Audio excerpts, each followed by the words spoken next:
안녕하세요. 저는 60대 여자입니다. 요즘 나이 60이면 할머니도 아니라지만 저는 평생을 시골 촌 동네에서 살면서 농사만 지어서 그런지 벌써 허리며 무릎이며 뼈머 아디마디가 성한 곳이 없습니다. 저는 딸만 줄줄이 여섯인 집에 셋째로 태어났어요. 평생을 부모 밑에서 언니들 등살에 동생들 하소연만 들으며 고생하다가 시집 와서도 남편 시댁 챙기며 사느라 정신이 없었습니다. 그래도 제가 딱 한 가지 다짐하며 산 것이 있어요. 바로 제 자식들만은 저처럼 살게 하지 말아야지 였습니다. 내가 아무리 힘들고 고단해도 자식들만은 부족한 거 없이 공부시켜 성공시키고 싶었어요. 저는 제가 아무리 젊어서 고생하고 남편한테 무시받고 살았어도 제 자식들 얼굴만 보면 모든 게 다 괜찮았습니다. 제 자식들이 공부만 잘한 게 아니라 저를 닮아서 둘 다 인물이 참 좋아요. 특히나 저희 딸은 어려서부터 얼마나 예쁜지 동네 사람들이 다들 미스 코리아 시키라고 난리였습니다. 그 소리에 솔깃한 제가 우리 딸 진짜 미스 코리아 한번 시켜보려고 노력했어요. 그 시골 동네에서 제가 딸 무용학원에 다 보냈다니까요. 여자애들은 무용학원만 다니면 늘씬하니 태가 예뻐진다고 해서요. 그러던 어느 날 딸이 무용학원에 다닌다는 소리를 어디서 듣고 온 남편이 아주 노발대발 난리를 쳤습니다. 장남 학원 보낼 돈도 없는데 어린 딸년 무용학원을 등록해준다는 게 말이 돼? 거기다가 괜히 무용한답시고 바람 들어가면 그 뒷감당을 누가 할 거야? 우리 장남이야 집에서 혼자 공부해도 전교 1등 척척해 되는데 무슨 걱정이야. 당신도 동네 사람들 말 들었잖아. 우리 딸내미가 텔레비전에 나오는 애들보다 더 예쁘다는데 부모로서 그 정도는 밀어줘야지. 아이고 이 여편 내가 아주 돈이 썩어나네 썩어나. 딸려는 얌전히 데리고 있다가 시집이나 잘 보내면 될 노릇이지. 아주 헛짓거리하고 있네. 두고 봐요. 내가 우리 딸 보란 듯이 귀하게 키워서 나랑은 다르게 아주 우아하게 살게 해줄 거니까. 이런 시골 촌구석에서 귀하게 키운다느니 우아하게 산다느니 그런 소리가 가당키나 해? 헛소리 집어치우고 빨리 밥이나 차려. 저는 진심이었습니다. 저는 평생 남편한테 인정도 못 받고 매일 밥상이나 차리면서 살고 있지만 제 딸만은 저와 다르게 살게 하겠다 굳게 다짐했거든요. 남편은 제 말에 혀를 끌끌 차며 말도 안 되는 소리를 한다며 구박했지만 저는 굴하지 않았어요. 딸아이 이름을 지을 때도 그랬습니다. 남편이나 시부모님 큰아들 이름 지을 때는 유명하다는 집 여기저기 다니면서 돈까지 주고 이름을 지어오더니만 딸 태어났을 때는 신경도 안 쓰더라고요. 딸이 태어난 지 2주가 다 되어 가는데 말이 없길래 제가 혼자 애를 안고 점집에 가서 제일 예쁜 이름으로 지어서 출생신고까지 제가 했어요. 저는 언제나 딸에게 해줄 수 있는 건 뭐든지 다 해주려고 노력했습니다. 계절만 바뀌면 남편 몰래 혼자 시내에 있는 백화점에 가서 옷이며 구두를 사다가 딸에게 줬어요. 물론 남편에게 걸리면 한 소리 듣기야 했지만 그 정도는 괜찮았습니다. 어차피 매일 듣는 잔소리였으니까요. 제가 그래도 그렇게 노력한 덕분인지 딸내미는 제 생각대로 아주 예쁘게 잘 자랐습니다. 이렇게만 들으면 다들 자기 딸인데 안 예쁘냐고 하시겠지만 제 딸아이는 정말 달랐어요. 딸아이가 다니던 무용학원 원장님 추천으로 지역 내에 미인대회에 나갔는데 당당히 금상을 탔습니다. 그뿐만이 아니에요. 저나 남편이나 평생 시골에서 농사만 짓느라 학교 구경은 국민학교 이후 해본 적이 없는데 자식들은 도대체 누굴 닮았는지 둘 다 공부를 잘했습니다. 아들은 학원도 제대로 한번 안 다녀보고 본인이 희망하던 대로 서울의 의대에 철석 붙었고 딸도 서울에 있는 4년제 대학에 철석 붙었어요. 저는 하늘을 날 듯이 기뻤죠. 하지만 기쁨도 잠시 남편이 딸아이를 서울에 있는 대학에 못 가게 했습니다. 계집애가 무슨 서울까지 공부를 하러 대학에 가냐고요. 그때 제가 처음으로 남편에게 얼마나 화를 냈는지 몰라요. 지금이 어떤 시대인데 그런 소리를 하고 있어? 당신 제발 정신 좀 차려. 우리 팔자의 자식들이 알아서 저렇게 잘 커줬으면 감사합니다. 절이라도 해야지. 왜 도와주지는 못할 망정 초를 치고 있어? 요 편내가 약을 처먹었나? 어디서 남편한테 꼬박꼬박 큰 소리야? 아무리 남편이라도 말 같은 소리를 해야 들어주는 거지. 내 자식 일은 지금까지처럼 내가 알아서 할 거니까 당신 신경 꺼. 오이시구, 무식한 여편네가 잘난 척은 어디 한번 알아서 해봐라. 그 대신에 내 돈에 손댈 생각하지 말어. 남편이 그렇게 나올 줄 알았습니다. 항상 할 말 없으면 자기 돈 갖다 쓸 생각하지 말라고 치사하게 굴었거든요. 특히나 딸내미 일에 돈 쓰는 걸 특히 아까워했어요.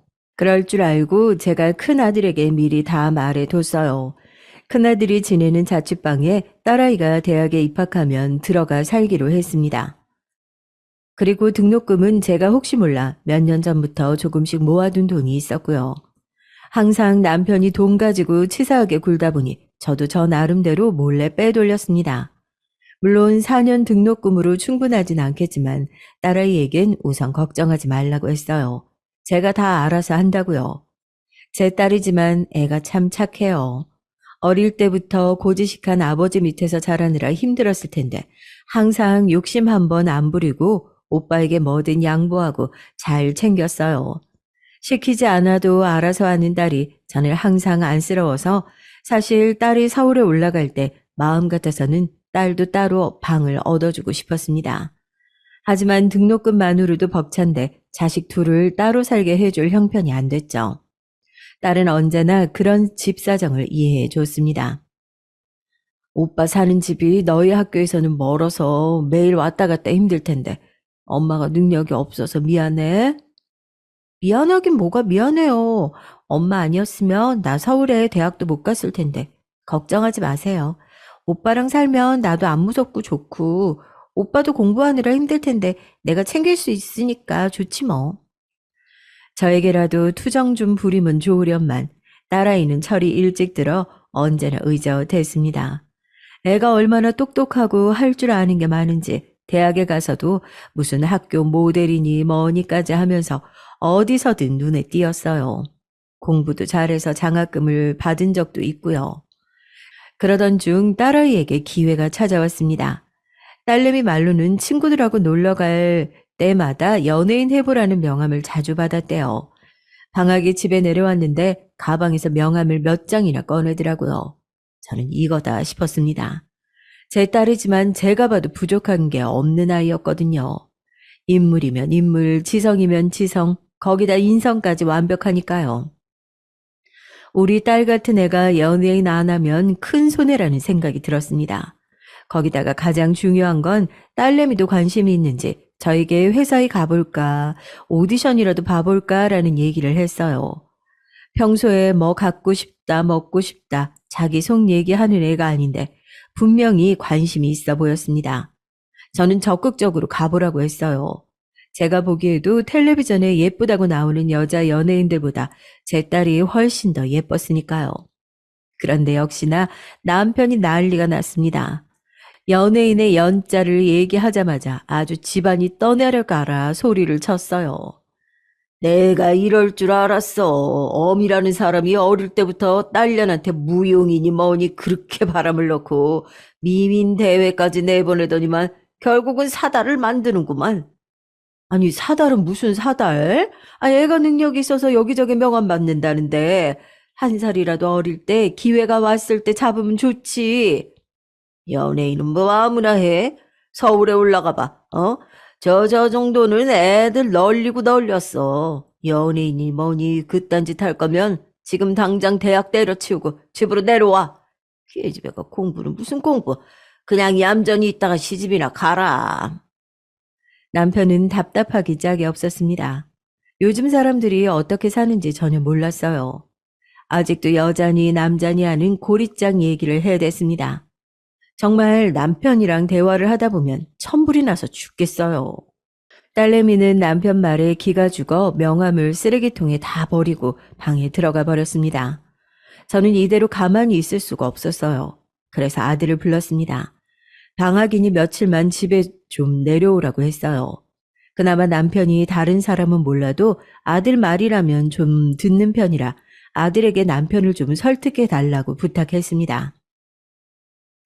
네 아버지가 저렇게 뭘 모르고 고집만 부린다.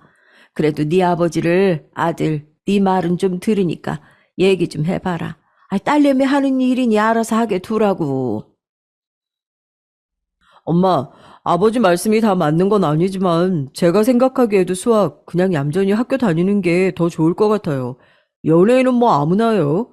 아무리 예뻐도 끼도 있어야 하고 어렵게 데뷔해도 반응이 없으면 여기저기 단역하고 조연하면서 몇 년을 버텨야 하는데 우리 형편에 걔 뒷바라지를 어떻게 해요.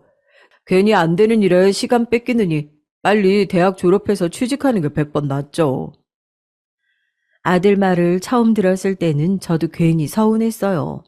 하나밖에 없는 오빠가 동생 일에 어떻게 저렇게 말하나 싶어서요. 될지 안 될지도 모르는 일이라도 가족이라면 서로 응원해주고 힘을 줘야 하는 거 아닌가요? 했죠. 그런데 곰곰이 생각해보니 아들 말이 다 틀린 건 아니네요. 아들이 의대에 다니는 동안 그 비싼 등록금에 생활비만으로도 남편이나 저나 허덕이고 있으면서 딸에게 될지 안 될지 모르는 일에 시간을 허비하라고 말하는 건 무책임할 수도 있다는 생각이 들었습니다. 항상 문제는 돈이었어요. 돈만 많으면 뭐가 걱정이에요.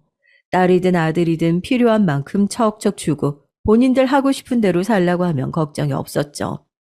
방학이 끝나고 자식들이 서울에 올라갔는데도 저는 마음이 편하지가 않았습니다. 딸아이가 쓰레기통에 버리고 간 명함들이 자꾸만 가슴에 남았어요. 저는 결국 아이들이 올라간 지 얼마 되지 않아 서울에 올라갔습니다. 남편에게는 아이들이 서울에 사는데 한번 들여다보지도 않아 미안하니 며칠 가서 밥도 챙겨주고 정리도 좀 해주고 온다고 핑계를 댔죠. 저는 그대로 딸을 데리고 명함을 받은 회사를 몇 곳 다녀왔습니다. 그리고 가장 괜찮아 보이는 회사와 계약을 했어요. 딸아이가 학교 생활에 방해가 되지 않는 선에서 활동을 지원하겠다는 약속도 받았습니다. 지금 생각해도 저에게 어디서 그런 용기가 난 건지 모르겠어요. 제가 자식 일에는 남편에게 큰 소리 몇 번 쳐봤지만 사실 평소에는 쥐죽은 듯이 납작 엎드려서 살아요. 결혼하고 30년 넘게 그러고 살았습니다. 그렇게 평생 주눅들어 살다 보니 남편 모르게 일을 저지르면 꼭 티가 나요. 딸내미 등록금을 내기 위해 제가 돈을 빼돌린 것도 남편은 이미 알고 있었더라고요. 딸아이가 대학에 들어가고 얼마 뒤 남편은 제 옷장을 다 뒤져서 제 통장을 찾아냈습니다. 이 멍청한 옆에 내가 숨겨놓으면 내가 모를 줄 알았어? 어디 감히 남편 돈에 멋대로 손을 대기는. 그 돈 내가 쓰겠다고 그랬겠어? 우리 수학 공부시키려고 모은 거잖아. 나더러 나가라면 나가겠는데 제발 그 통장은 돌려줘. 당신도 아비로서 양심이 있으면 우리 수아 등록금은 내게 해줘야지. 저는 죽어도 통장은 뺏기기 싫어서 마당으로 나가 울고불고 사정했습니다. 안 되면 제가 집을 나가겠다고까지 했어요. 조용히 안 해. 누가 보면 아예비가 자기 자식 앞길 막는 줄 알겠네. 어이구 재수없는 옆였네. 남편은 집에서나 큰소리 칠 줄 알지 나가서는 꼼짝을 못해요. 평생 그 동네에서만 산 사람이라 동네 사람들 앞에서는 아주 호인이었죠. 제가 마당에서 울고불고 하는 소리가 밖에까지 들리기라도 할까봐 아주 전전긍긍했습니다. 그래도 다행이었던 건 남편도 양심이라는 건 있는지 딸아이 등록금을 내줬어요. 그러면서 하는 말이 한 번만 더 자기 모르게 일꿈이면 그때는 정말 가만히 안 두겠다고 했습니다. 한 번만 더 나 모르게 자식들하고 뒤에서 일 만들면 그때는 이 집에서 쫓겨날 줄 알아. 알았어? 저도 살다 보니 그런 남편에게 이제 적응이 됐는지 그런 개 같은 소리를 들어도 신경 쓰이지 않았어요. 쫓겨날 때 쫓겨나더라도 자식들을 위해 살고 싶었죠. 그런데 일이 제 생각처럼 흘러가지 않았습니다. 딸내미가 계약한 회사가 망해버렸어요. 그래도 그 회사랑 계약하고 나서 몇 번 오디션도 보고 드라마의 작은 역이지만 캐스팅돼서 텔레비전에도 나왔거든요. 그런데 딸아이가 일 한 몇 푼 되지도 않는 돈 주지도 않고 사장이 잠수를 타버렸습니다. 그때 딸아이가 굉장히 힘들어했어요. 돈이 문제가 아니라 사람에게 배신을 당했다는 거에 충격을 먹었죠. 사실 딸이 저에게는 나중에 말했지만 잠수를 탄 대표가 광고나 영화를 찍으려면 여기저기 얼굴 도장을 찍어야 한다면서 광고주나 영화 감독들이 있는 회식 자리에 툭 하면 데려가고 했나 봐요. 그럴 때마다 딸아이는 기분이 상하는 소리도 듣고 힘든 일도 많았지만 사장 말만 믿고 참고 견뎠답니다. 그런데도 이런 일이 생겨버리니 힘들었던 거죠. 실망한 딸아이의 얼굴을 보고 집으로 내려오는데 저는 버스 안에서 펑펑 울었습니다. 이게 다 제 잘못인 것 같아서요. 개뿔도 모르고 능력 없는 엄마가 괜히 부추겨서 딸을 힘들게 했나 속상했습니다. 딸아이는 인생 경험 한 셈 치고 공부나 열심히 하겠다고 했지만 제 마음은 그렇지가 않았어요. 그런 쓰레기 같은 놈 때문에 딸아이의 꿈을 포기한다는 게 인정할 수 없었죠. 순간 저는 그 길로 다시 서울에 올라가 딸아이를 만났습니다. 그리고 포기하지 말고 다른 회사를 알아보자고 했죠. 아니면 저랑 같이 다니면서 오디션을 보러 다니자고 했죠. 하지만 이미 마음의 문이 닫힌 딸은 단호했습니다. 엄마 말은 알겠는데 경험해보고 나니까 이 길은 내 길이 아닌 것 같아.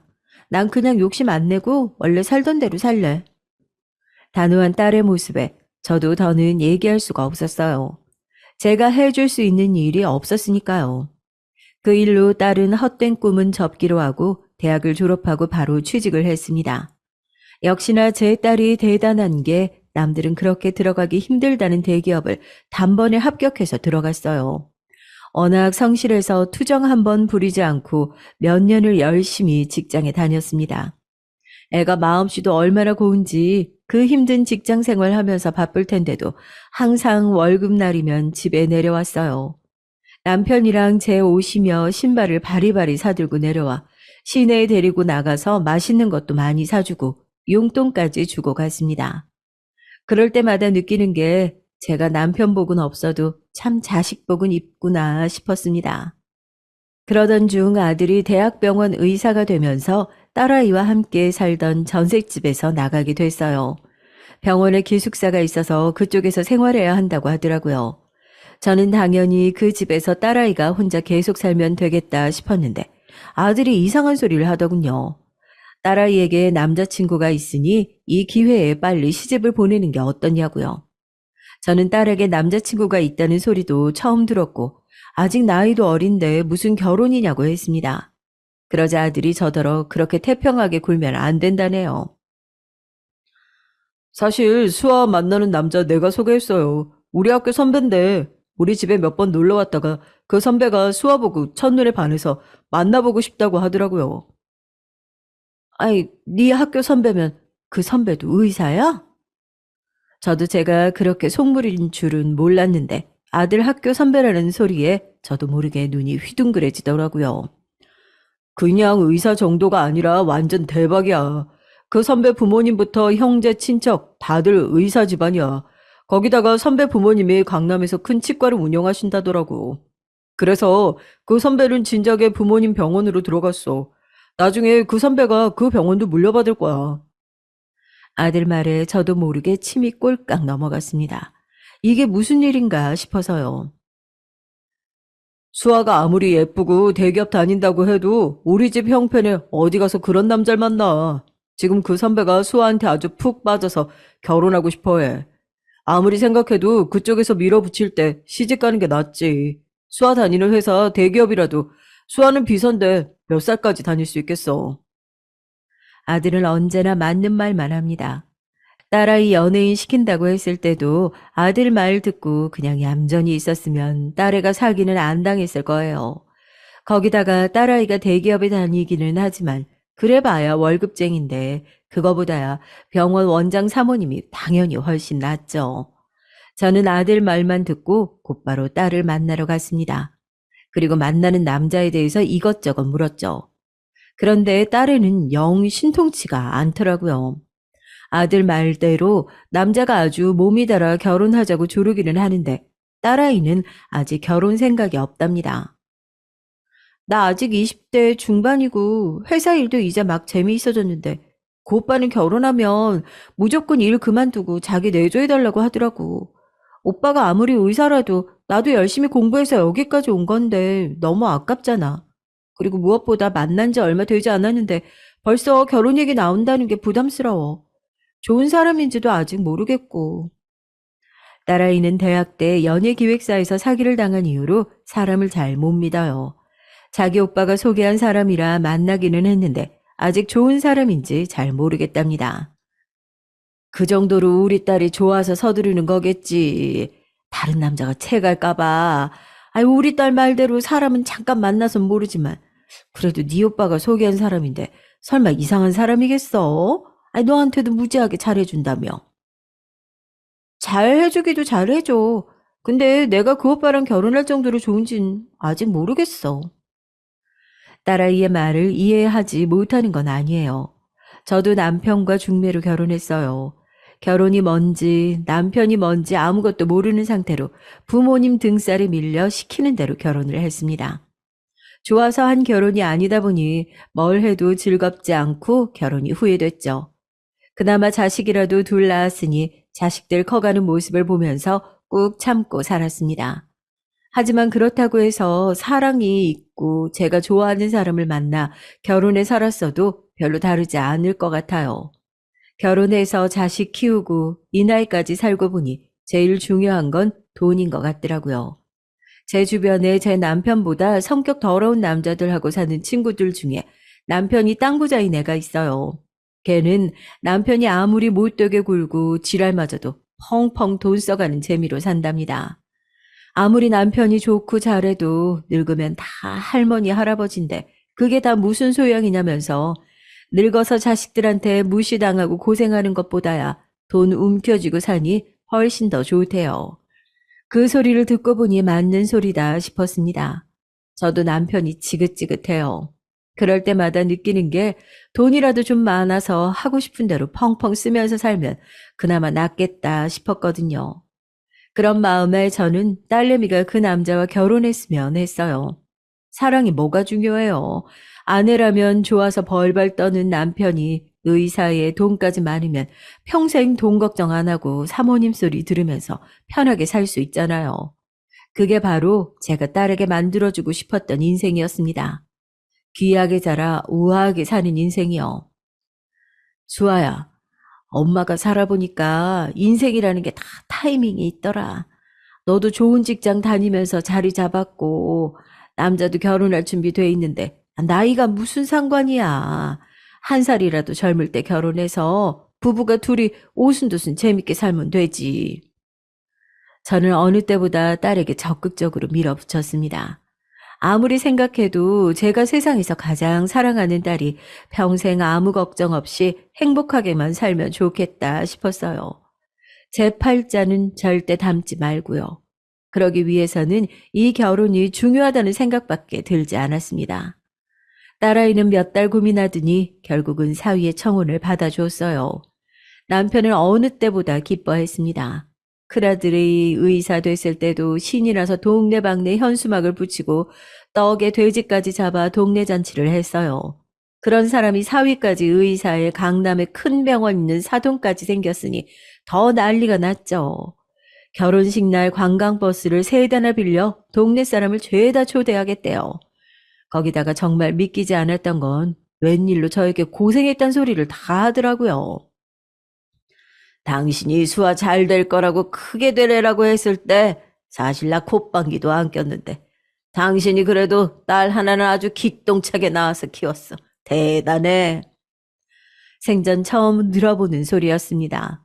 저더러 여편네가 아니라 당신이라고 부르는 것도 처음이었고 자식 키우느라 고생했다는 소리를 들은 것도 처음이었죠.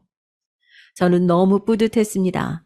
아이들은 의사로 잘 나가고 있고 딸아이는 의사 남편에다가 부잣집 며느리가 됐으니 이제 제가 할 일은 다 끝났구나 싶었어요. 더군다나 사위도 참 괜찮았습니다. 사실 결혼하라고 부추기기는 했어도 걱정이 되는 게 한두 가지가 아니었거든요. 의사 사위도 좋고 부잣집 사돈도 좋지만 저희가 그 정도 능력이 되질 않으니 괜히 욕심 부려서 딸내미 시집가서 시집살이 하느라 고생하는 거 아닌가 해서요. 그런 걱정을 안 할 수가 없는 게 시어머니 자리가 보통이 아니었거든요. 상견례 자리에서 떡하니 결혼하면 무조건 시댁에 들어와서 살아야 한다고 하더라고요. 우리 집 식구들이 다들 의사다 보니까 집안일에는 도통 신경을 쓸 수가 없어요. 그래서 며느리가 들어오면 할 일이 참 많습니다. 그나마 수아가 비서 일도 해보고 시골에도 살아서 부모님 사시는 거 보며 배운 게 있을 테니 식구들 내줘야 뭐 문제 없겠죠. 아무리 좀 사는 집이라도 그렇지. 대놓고 제 귀한 자식들어 집에 들어와서 시부모 챙기면서 아들 내조 해야 한다고 하더라고요. 저는 아무리 그래도 며느리인데 식모도 아니고 상견례 자리에서 무슨 그런 소리를 하시냐고 말할 참이었는데 남편에게 선수를 뺏기고 말았습니다. 아이고, 귀한 일 하시는 시부모님이랑 남편 내조하는 거야. 며느리로서 당연히 해야 할 일이죠. 제 딸이라는 소리가 아니라 애가 자기 엄마 닮아서 손끝도 아주 야무지고 솜씨도 아주 좋아요. 내조는 걱정하실 거 없습니다. 이미 의사 사위의 병원장 사돈에 홀딱 넘어간 남편은 아주 딸을 보내지 못해 안달이었습니다. 저는 아무래도 딸이 걱정돼 참다 한마디 했어요. 그래도 신혼인데 애 생길 때까지만이라도 자기들끼리 살아보는 것도 좋지 않을까요? 더군다나 우리 딸애가 회사에서 인정을 받고 있어서 지금 당장 직장을 그만두기도 힘들어서요. 저는 솔직히 사돈이 자기 아들 자랑만 하는 게 재수 없었어요. 제 아들도 의사고 제 딸은 어디 내놓아도 빠지지 않는 인물에다 학벌이에요. 자기 자식만 잘난 게 아니라는 말입니다. 그런데 자꾸만 말끝마다 시골 출신이다. 여자 얼굴 예뻐봐야 잠깐이다. 라는 식으로 얘기하는데 기가 차더라고요. 거기다가 딸아이가 지금 당장 일을 그만두고 싶지 않다고 했던 말이 떠올라 사돈에게 한 번 더 얘기를 해봤어요. 아무리 잘난 집안이라도 내 딸도 열심히 공부해 이룬 일인데 멋대로 그만둬라 마라 이야기하는 게 싫어서요. 일이라는 게 사실 우리 같은 사람이나 사명감으로 사는 거지. 일반 직장인들 다 돈 때문에 하는 거잖아요. 회사에서 받는 월급 정도야 우리가 도와줄 수 있으니까 그냥 미련 없이 그만두라고 하세요. 그리고 사돈이 우리 집에 안 와보셔서 걱정되시나 본데 그렇게 걱정되시면 한번 놀러 오세요. 2층 집에다가 공간이 아예 분리되어 있어서 다른 집이나 마찬가지예요. 안사도는 고상한 척 조용히 말했지만 결국은 본인이 원하는 대로 하겠다는 투였습니다. 거기다가 제가 한마디 좀 했다고 남편이 옆에서 난리가 났어요. 여자가 직장 생활 오래 해봐야 사장 되는 것도 아닌데 그걸 왜 하냐고 개소리를 하더라고요. 정말 저게 아버지가 맞나 싶었죠. 그래도 상견례가 끝나고 예비사위가 제 뒤를 쫄쫄 쫓아와서 제 팔짱을 끼더니 살갑게 말을 하더군요. 어머니, 수아가 저희 집으로 들어가 살게 돼서 속상하시죠? 그래도 너무 걱정하지 마세요. 어머니가 말씀은 저렇게 하셔도 평소에 두 분 다 바쁘셔서 거의 집에 안 계세요. 집에 일해주시는 이모도 계시고요. 그리고 수아 회사 일은 저랑 상의해서 잘 결정할게요. 날 가진 부모야 걱정이 많지. 그래도 자네가 그렇게 말해주니까 너무 고맙네. 사위는 덩치도 좋고 인물도 좋아요. 처음은 더 듬직한 스타일이라 마음에 들었습니다. 그리고 만날 때마다 항상 제 건강도 신경 써주고 남편이 푼수짓을 해도 잘 받아주더라고요. 그럴 때 보면 정말 우리 딸을 많이 좋아하는구나 싶어서 안심이 됐습니다. 시부모님이 좀 까칠하게 굴어도 남편 옆에서 제 딸 편 들어주고 아끼면서 살면 그걸로 충분하다 싶었죠. 사위가 의사라서 뿐이 아니라 여러모로 참 마음에 드는 게 한 번은 그런 적이 있었어요. 딸이 결혼하고 나서 있었던 일입니다. 남편이 저 모르게 푼수짓을 했어요. 글쎄 동네 사람들을 우르르 데리고 사위가 일하는 병원에 간 겁니다. 물론 사위 자랑하고 싶은 마음에 그러는 건 이해해요. 그렇지만 사위만 일하는 병원이 아니잖아요. 그 병원은 사위뿐만이 아니라 사돈이 운영하는 병원인데 아무리 염치가 없고 눈치가 없어도 그렇지 어떻게 그 병원을 데려간답니까?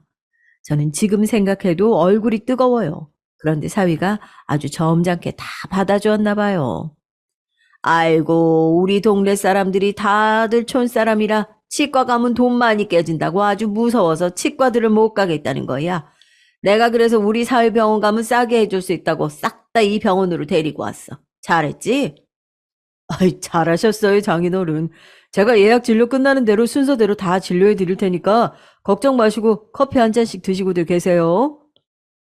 저는 그날 일만 생각하면 사위랑 사돈 얼굴을 못 쳐다보겠는데 남편은 아주 뻔뻔하게 당연한 일이랍니다. 그날 사위는 남편이 데려간 동네 사람들 진료는 물론 그날 진료를 마치고 나서 어르신들 모두 다 근처에 고급 식당으로 데려가서 식사 대접까지 했다네요. 그날 일을 남편이 얼마나 여기저기 자랑을 하고 다니는지 동네에 소문이 날 정도였습니다. 남들은 부러워했지만 저는 사위에게 너무 미안해서 바로 연락을 했어요. 아이고, 수아 아빠가 원체 시골 사람이라 염치가 없어. 그 비싼 치과 진료에, 치료를 돈도 안 받고 해줬으니, 아이고, 루째. 아우, 정말 사돈 보기가 얼굴이 뜨겁네. 장모님은 오히려 제가 서운하게 뭘 그런 소리를 하세요. 오히려 저희 치과 장인어른이 홍보해 주셨으니까 감사하죠. 사위는 어른들께 돈도 거의 안 받아놓고 오히려 남편이 병원 홍보를 해준 거라면서 남편을 추켜 세우더라고요. 그때 알았죠. 우리 사위가 사람 하나는 진국이다 싶었습니다. 그런데 다른 문제가 있었어요. 저에게 가장 소중한 존재인 우리 딸이 정 같지가 않더라고요. 꼭 제 딸이 아닌 것 같았습니다. 딸이 결혼하고 한 달 정도 됐을 때예요. 결혼 전에는 하루 건너서 연락이 오던 딸내미가 결혼하고 나서는 영 연락도 없고 집에도 잘 안 내려왔어요. 제가 목소리라도 듣고 싶어서 전화하면 항상 퉁명스럽게 받았습니다. 목소리에 힘도 없고요. 항상 전화를 끊고 나면 걱정이 돼서 잠도 잘 자지 못했습니다. 그러던 중에 제가 서울에 결혼식이 있어서 간 김에 딸네 집 근처에 찾아가 전화를 했어요. 그런데 딸 애가 이상하게 굴더라고요. 서울에 일이 있으면 말을 했어야지. 갑자기 집 앞에 왔다고 하면 어떡해요? 그 근처 커피숍에 있으니까 잠깐 기다리세요. 원래 그런 애가 아닌데 자기 할 말만 하고는 전화를 뚝 끊어버리더라고요. 저는 황당해서 한참이나 핸드폰을 바라봤습니다. 한 번도 저에게 큰 소리 내본 적이 없이 투정 한 번 안 부리던 애가 결혼하고 이러니까 당황스럽더군요. 더군다나 결혼하고 처음 보는 엄마인데 반갑지도 않은가 서운하기도 하고요. 딸이 연락도 안 하고 왔다고 소리를 지르는데 제 가슴이 쿵 내려앉는 것만 같았습니다. 그런데 곧 커피숍에 들어온 딸내미는 얼굴이 안 좋아도 너무 안 좋았습니다. 저는 그 순간 서운한 걸 다 잊고 달려가 딸내미 얼굴부터 만졌어요. 너 얼굴이 왜 이래? 아니, 왜 이렇게 살이 빠졌어? 그이가 다이어트 한다고 요즘 밥을 잘 안 먹어요. 옆에서 같이 하다 보니까 나도 살이 좀 빠졌나 봐. 네 남편 다이어트 하는데 네가 뭐하러 같이 밥을 굶어? 안 되겠다. 엄마가 우리 딸 몸보신 시켜줘야지. 뭐 먹고 싶어? 말만 해. 엄마가 지금 당장 사줄게. 됐어요. 나 지금 바로 요리학원 가봐야 돼서 나중에 집으로 갈 테니까 그때 봐요. 얘가 오늘따라 왜 이래? 너 혹시 아기 가진 거 아니니?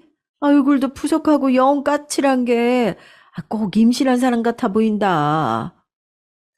엄마, 내가 결혼한 지 얼마나 됐다고 벌써 임신이에요. 나 애 낳을 생각 없으니까 괜히 그런 소리 하지 말고 그만 가봐요. 나 진짜 바빠. 애를 낳을 생각이 없다니? 이서방하고도 상의한 거야?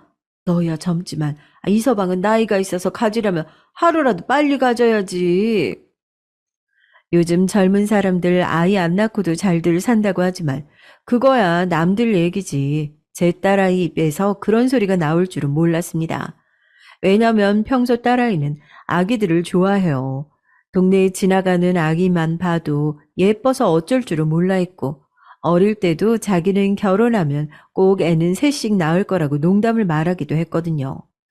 그랬던 애가 갑자기 이렇게 까칠해지고 애도 안 낳겠다고 하는 게 아무래도 이상했습니다. 이서방하고도 다 상의해서 결정한 거예요. 그러니까 엄마도 이서방 앞에서 괜한 소리 하지 말고 좀 가만히 계세요. 딸내미는 미간까지 구기면서 짜증을 내더니만 안싸돈이 등록해준 요리학원에 늦었다며 불이 나게 가버렸습니다. 그러면서 하는 말이 또 한 번 제 가슴을 후벼 팠어요. 다음부터는 꼭 미리 연락 주고 올라오세요. 제가 할 일 없이 집에만 있는 사람이 아닌데 나오란다고 바로 나올 수 없어요. 순간 저는 딸 말에 말문이 턱 하고 막히고 말았습니다. 정말 할 말이 없었어요. 저는 버스를 타고 집에 내려오는데 오만 가지 생각이 들었습니다. 제 딸이 아무리 힘들어도 엄마인 저에게 저런 소리를 할 애가 아니에요. 저번에 남편이 동네 사람들을 데리고 사회병원에 간 일로 안 싸던 애게 혼났나? 그래서 애가 친정애의 마음이 상했나 싶기도 하고, 아니면 부잣집에 시집 가고 보니 가난한 친정이 별 볼 일 없이 느껴지나 싶기도 했습니다. 저는 집에 돌아와서도 몇 날 며칠을 끙끙 앓았어요. 커피숍에서 멍한 눈으로 저를 바라보고 있던 딸아이의 눈동자가 자꾸만 눈앞에 아른거려서 아무것도 손에 잡히질 않았습니다. 그리고 지난 일들이 자꾸만 떠오르면서 내가 뭔가 딸아이의 마음을 상하게 했나, 힘들게 한 거는 아닌가 싶어 지난 일을 계속해서 곱씹었죠. 혹시나 딸아이 건강에 문제가 생긴 건 아닌가 걱정돼서 동네의 유명한 한의원을 찾아 좋은 한약재만 넣어 보약을 지었습니다. 제가 워낙 성격이 급해서 딸애가 걱정되는 마음에 일단 한의원에 가서 약을 짓기는 했는데 내가 또 괜한 짓을 하는 건 아닌가 싶어 마음이 쓰이더군요. 저는 고민하다가 한약을 우선 택배로 보냈어요. 그리고 딸아이에게 문자를 보냈습니다. 오랜만에 봤는데 이제 막 결혼한 딸내미 얼굴이 영 안 좋으니 엄마 마음이 안 좋네. 혹시나 시집살이 하는 건 아닌가 걱정도 되고 사람은 무조건 잘 먹고 건강해야 기운이 나는 거야. 엄마가 기력에 좋은 한약 보내니까 이서방이랑 같이 챙겨 먹어. 문자 메시지를 보낸 지 하루가 꼬박 지났는데도 딸아이에게는 답장이 없었습니다. 얘가 이럴 애가 아닌데 도대체 무슨 일인가 싶어 그날 저녁 바로 전화를 걸었어요. 그런데 딸아이는 전화를 받지 않았습니다. 저는 걱정이 되는데도 방법이 없으니 혼자 괜히 발만 굴렀습니다. 그렇다고 별일도 아닌데 괜히 또 서울에 찾아갈 수도 없고요. 저는 며칠 동안 고민하다가 사위에게 전화를 걸었어요. 아무래도 이런 적이 없던 애라 급한 마음에 참을 수가 없었습니다. 아유, 자네 바쁜데 내가 괜히 전화해서 귀찮게 하네. 다름 아니라 수아가 며칠째 연락이 안 돼서 걱정이 돼서 말이야. 아유, 혹시 무슨 일 있나? 아유, 어머니 그러셨어요? 아니, 수아 요즘 컨디션이 안 좋아서 며칠 여행 다녀온다고 친구들하고 강원도 놀러 갔어요. 아마 주말 지나면 올 거예요. 너무 신나서 어머님 전화도 안 받고 노나 봐요. 제가 통화되는 대로 어머님께 연락하라고 할 테니까 걱정하지 마세요. 사위 말이 별일 없이 잘 있으니 걱정하지 말라고 하더군요. 저는 사위에게 그럼 다행이라고 수아랑 먹으라고 한약을 두 채 보냈으니 챙겨 먹으라고 하고 전화를 끊었습니다. 그로부터 며칠 뒤 늦은 밤에 딸아이에게 문자가 한 통 왔어요. 여행 갔다 왔다고 한약 잘 받았으니 걱정하지 말라고요. 저는 딸아이의 목소리를 듣고 싶었지만 시간이 너무 늦었길래 그만두었습니다. 그리고 바로 다음 날 딸에게 전화를 걸었어요. 그런데 딸아이는 또 전화를 받지 않았습니다. 그쯤 되니 딸아이가 일부러 제 전화를 받지 않고 있다는 생각이 들더군요. 사위가 분명 딸에게 아무 일도 없고 잘 지낸다고 했어요. 아무 일도 없는 애가 이 정도로 부모의 연락을 받지 않는 건 일부러라고 밖에는 생각할 수 없었거든요. 저는 마음이 좋지 않아 연신 한숨을 내쉬었습니다. 그러자 옆에 있던 남편이 땅이 꺼지겠다며 왜 그러냐고 묻더군요. 아니, 수아가 아무래도 우리한테 서운한 게 있는 것 같아. 그렇지 않고서야 이 정도로 연락이 안 될 수가 없어. 저는 딸 때문에 속도 상하고 마음도 좋지 않아 그냥 한 소린데 남편은 제 말에 기가 차다는 듯이 혀를 끌끌 차더군요. 나 참 속 편한 여편 내가 할 일도 되게 없나 보네. 부잣집에서 의사 사모님 들으면서 팔자 좋게 편하게 놀고 있는 딸년 걱정을 뭐하러 구해? 그럴 시간 있으면 나가서 잡초나 좀 뽑아. 남편은 딸 걱정을 하는 저에게 말 안 되는 짓 하지 말라고 소리를 질렀어요. 개처럼 팔자 좋은 애가 어딨냐면서요. 가만 보면 당신은 참 멍청해. 수아개를 아직도 우리가 먹이고 키워야 하는 자식으로 생각하는 거야? 걔는 이제 우리랑 가는 길이 달라. 완전 팔자 고쳤다고. 그러니까 이제 우리 귀찮아진 거지. 귀찮고 쪽팔리니까 우리랑 아예 연 끊으려고 연락도 피하는 거지. 남편은 딸아이가 일부러 우리 연락을 피하는 거라고 했습니다. 친정이라고 도움되는 게 하나도 없으니 아예 인연을 끊으려고 슬슬 거리를 두는 거라고요. 그 소리를 듣고 보니 정말 그런가 싶었습니다. 딸아이의 태도가 달라진 게 결혼하고 직후였으니까 얼마 전에 만났을 때도 저를 귀찮아하면서 빨리 돌아가라고 했어요. 마치 누가 우리를 보기라도 하면 안 되는 사람처럼요. 딸아이는 서울에서도 가장 땅값 비싸기로 유명한 강남 한복판에 삽니다. 그런 동네에 살다 보면 아무리 착하고 효녀인 딸내미도 변할 수 있겠다는 생각이 그제야 들더군요. 사실 부모라고 해준 것도 없는데 부잣집 며느리인 딸아이 입장에는 우리가 부담될 수 있겠다 싶었어요. 저는 그날 이후 딸에게 연락하지 않았습니다. 더는 귀찮게 하지 않으려고요. 무슨 일이 있으면 딸이든 사위든 먼저 연락이 오겠지 하고 마음을 굳게 먹었습니다. 그런데 얼마 뒤 이해할 수 없는 일이 생겼어요. 그날 이후 한 달 동안 딸아이에게 연락이 오지 않았습니다.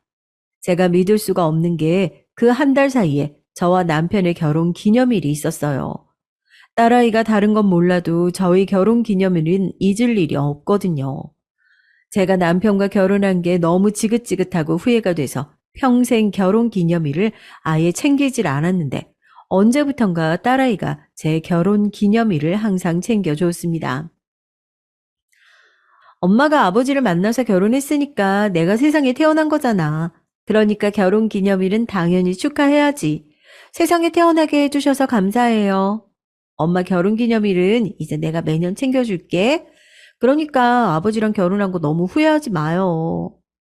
딸은 지금까지 매년 결혼 기념일마다 꽃을 보내고 화려한 옷이나 가방을 사주곤 했어요. 거기다가 안 나간다고 우기는 남편까지 끌고 나가 돈가스며 스테이크를 사주기도 했고요. 그런 딸이 아무리 친정이 지긋지긋해도 문자 한 통 보내지 않을 리 없었습니다. 그날로 한 달 넘게 딸아이와 연락이 되지 않은 거예요. 저는 이대로 있을 수 없었습니다. 아무래도 딸아이에게 제가 모르는 일이 생긴 게 분명해요. 저는 그 길로 바로 고속버스를 타고 서울에 올라왔습니다. 올라오면서도 딸아이에게 계속해서 전화를 걸었는데 여전히 전화를 받지 않았어요. 저는 다급한 마음에 터미널에 내리자마자 택시를 타고 딸네 집으로 갔습니다. 딸이 사는 궁전 같은 집 앞에 도착하고 저는 초인종도 누르지 못한 채 머뭇거렸어요. 그래도 평일 오후니 사돈이나 사위는 다들 병원에 출근을 했을 것 같아서 침을 한번 꼴깍 삼키고 초인종을 눌렀습니다. 그런데 집 안쪽에서는 아무런 기척도 느껴지질 않더군요. 이상했습니다. 사돈댁은 집안일을 해주는 아줌마도 있다고 들었는데 어떻게 아무도 나와보지를 않나 싶어서요. 그런데 그때였습니다. 제가 한 번 더 초인종을 누르려고 손을 올리려는데 뒤에서 누군가 아는 체를 하더군요. 그러더니 하는 말이 기가 막혔습니다. 이 집에 지금 아무도 없을 텐데 무슨 일이세요? 아, 그래요? 아이, 저희 딸이랑 사위가 여기서 살아서 왔는데 초인종을 눌러도 아무도 나오지를 않네요. 제가 딸과 사위가 이 집에 산다고 말하자 여자가 놀라서 입을 크게 벌렸어요. 그러더니 한다는 말이 충격이었습니다. 어머, 이 집 새댁 친정엄마예요? 아우, 제가 사실은 여기 바로 옆집 사람인데요. 얼마 전에 이 집에서 난리 났어요. 내가 이런 소리를 해도 되나 모르겠네. 이 집 새댁 맨날 맞고 사는 것 같아요. 아, 그게 무슨 소리예요? 저는 제 두 귀로 듣고도 믿을 수가 없었습니다. 옆집 여자 말이 얼마 전에 이 집 앞에 구급차가 한 대 왔었대요. 이 집 사는 사람들이 다들 의사에다가 집주인이 강남의 유명 치과 원장이라는 걸 이 동네 사람들은 다들 아는데 무슨 일인가 싶었던 거죠. 그런데 소문에 구급차에 실려간 건 다름 아닌 이 집 새댁이었답니다. 거기다가 이 집에서 일하던 가정부가 구급차에 실려간 새댁이 남편에게 맞아 실려갔다고 동네에 소문을 내서 하루아침에 잘렸대요. 그래서 지금 이 집에는 아무도 없답니다. 다들 출근하고 새댁은 병원에 있어서요. 저는 너무 놀라서 순간 머리가 핑 돌았습니다. 저는 그 자리에 주저앉아 버렸어요. 제게 딸 얘기를 해준 여자는 놀라서 저를 부축했습니다. 여자가 괜찮냐고 연신 묻는데 저는 전혀 괜찮지 않았어요. 하지만 저는 정신을 차려야만 했습니다. 저는 정신을 번쩍 차리고 그 여자에게 제가 다녀갔다는 얘기를 누구에게도 하지 말라고 입단속을 했습니다. 그리고 얼마 뒤 저는 다시 서울에 올라왔습니다. 그리고 그 길로 강남 한복판에 버젓이 솟아있는 사돈네 병원으로 찾아갔어요. 그리고 고급스러움이 물씬 느껴지는 로비로 갔습니다. 역시나 병원 안에는 대기하고 있는 환자들이 많았어요. 그리고 저는 로비에 있는 TV로 다가가 채널을 돌려 뉴스를 틀었습니다. 제가 채널을 틀자마자 바로 뉴스에서 사돈네 병원이 버젓이 나왔어요. 화면에 이름이나 건물이 모자이크 처리되긴 했지만 누가 봐도 사돈네 병원이었습니다. 텔레비전 속 기자는 최근 강남의 모 치과에서 의사들이 환자가 가입한 보험 상품의 통원 한도 금액에 맞춰 치료에 필요하지도 않은 도수 치료나 수액을 불법으로 과잉 비급여 치료를 처방한다는 제보를 받았다고 얘기했어요. 이 문제로 보험 회사들이 혼합 진료를 단속하게 나섰고 현재 불법 처방이 확인된 강남의 모 치과를 고소하기로 했다는 뉴스였습니다. 그때 로비에 있던 환자들은 다들 웅성거리기 시작했어요. 모자이크 처리가 되긴 했어도 누가 봐도 사돈네 병원이었거든요. 그때였습니다. 때마침 뉴스에서 말한 대로 수사를 하기 위해 양복을 입은 사람들이 우르르 들어왔어요. 그러자 환자들은 동요하기 시작했고 하나 둘 진료를 취소하고 욕을 하며 병원을 나가기 시작했습니다. 그때 원장실에 있던 사돈과 사위가 진료실에서 나왔어요. 그러고는 간호사들과 조사를 나온 사람들에게 이게 무슨 일이냐고 소리쳤죠. 그 순간 제가 앞으로 나섰습니다. 이거 다 내가 방송국에다 제보했어. 장모님, 여긴 무슨 일로 오셨어요? 그리고 제보라뇨. 사위도 사돈들도 제 얼굴을 보고는 놀랐습니다. 그러고는 곧장 제게 달려와 무슨 소리냐고 따지더군요. 그때였습니다. 큰아들과 남편도 그제야 주차를 하고 올라왔어요. 복수는 바로 지금부터였습니다. 남편은 다짜고짜 사위에게 달려들어 얼굴에 주먹을 날렸어요. 얼마나 세게 쳤는지 퍽 소리가 났습니다. 이 자식이 의사라고 좀 봐줬더니만 감히 내 딸한테 손을 대? 내가 너 다시는 의사 가운 못 입게 해줄 테니까 각오해. 장인어른 왜 이러세요? 그만 좀 하세요. 그만? 너 지금 그만이란 소리가 나와? 너 내 동생한테 어떻게 그럴 수가 있어? 내가 너 가만히 둘 것 같아? 지금 당장 내 동생 앞에 가서 무릎 꿇고 빌어. 아니, 지금 이게 무슨 짓들이에요? 내 아들한테서 그 더러운 손 안 치워요? 뭐? 더러운 손? 웃기고 있네. 네 아들놈이야말로 마누라한테 손대는 더러운 놈이지.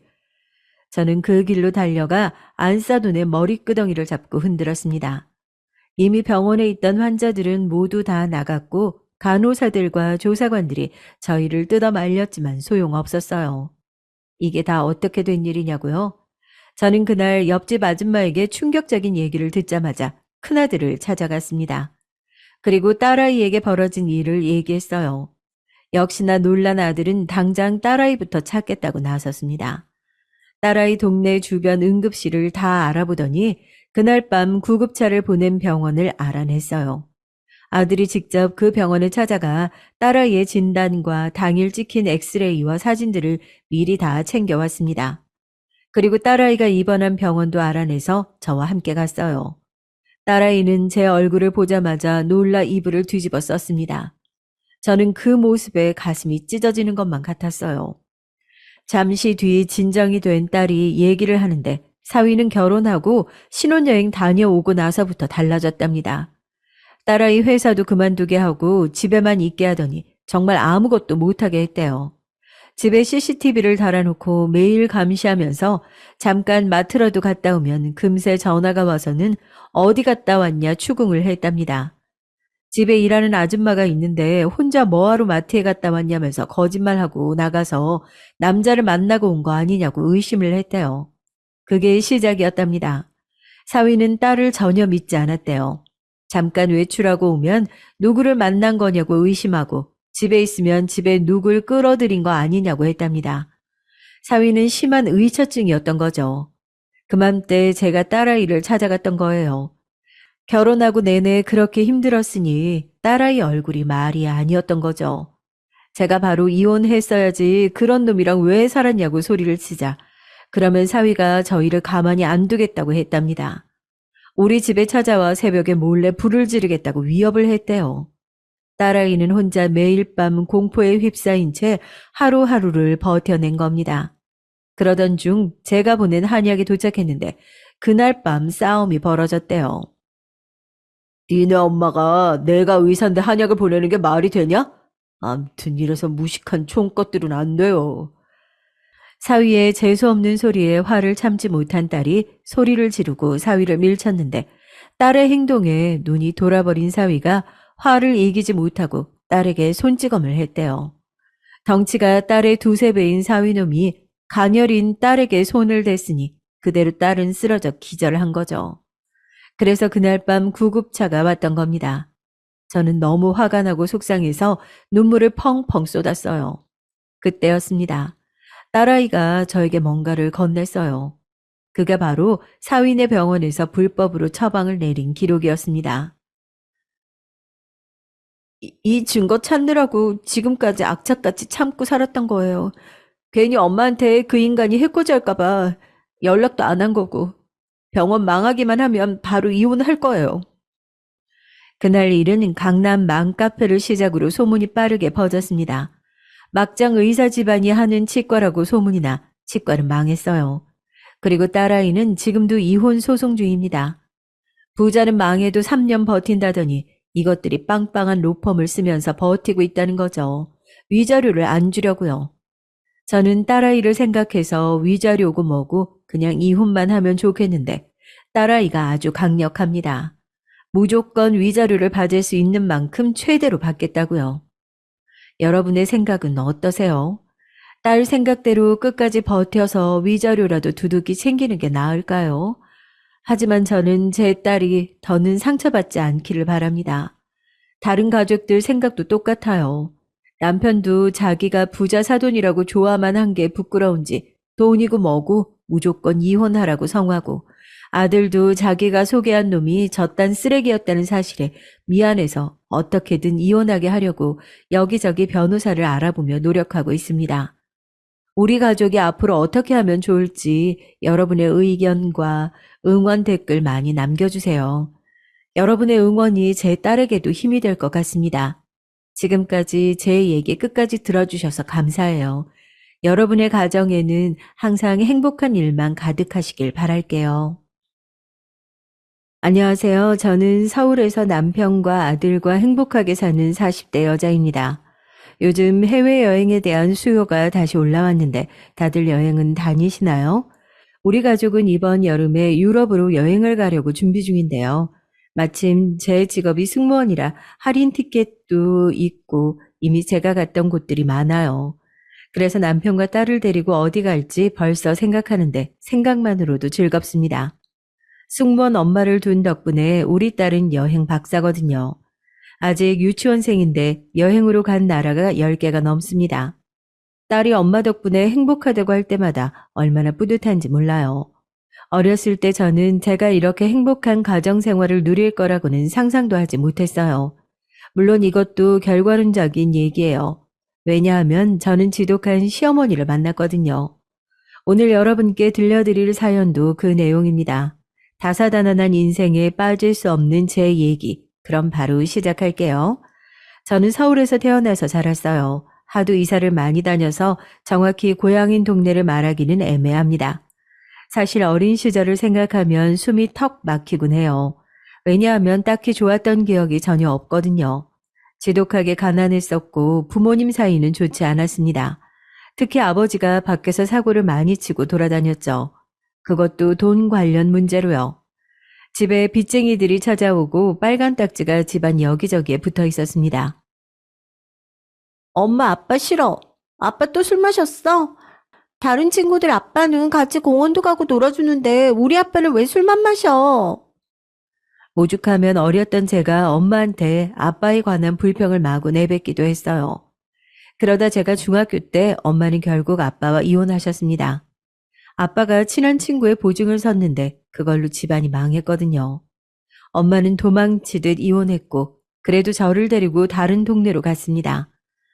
아빠랑은 인연을 그때부터 끊었고 지금까지도 생사를 모릅니다. 아무튼 그렇게 서울의 달동네로 갔는데 엄마와 저는 옥탑방에서 살았어요.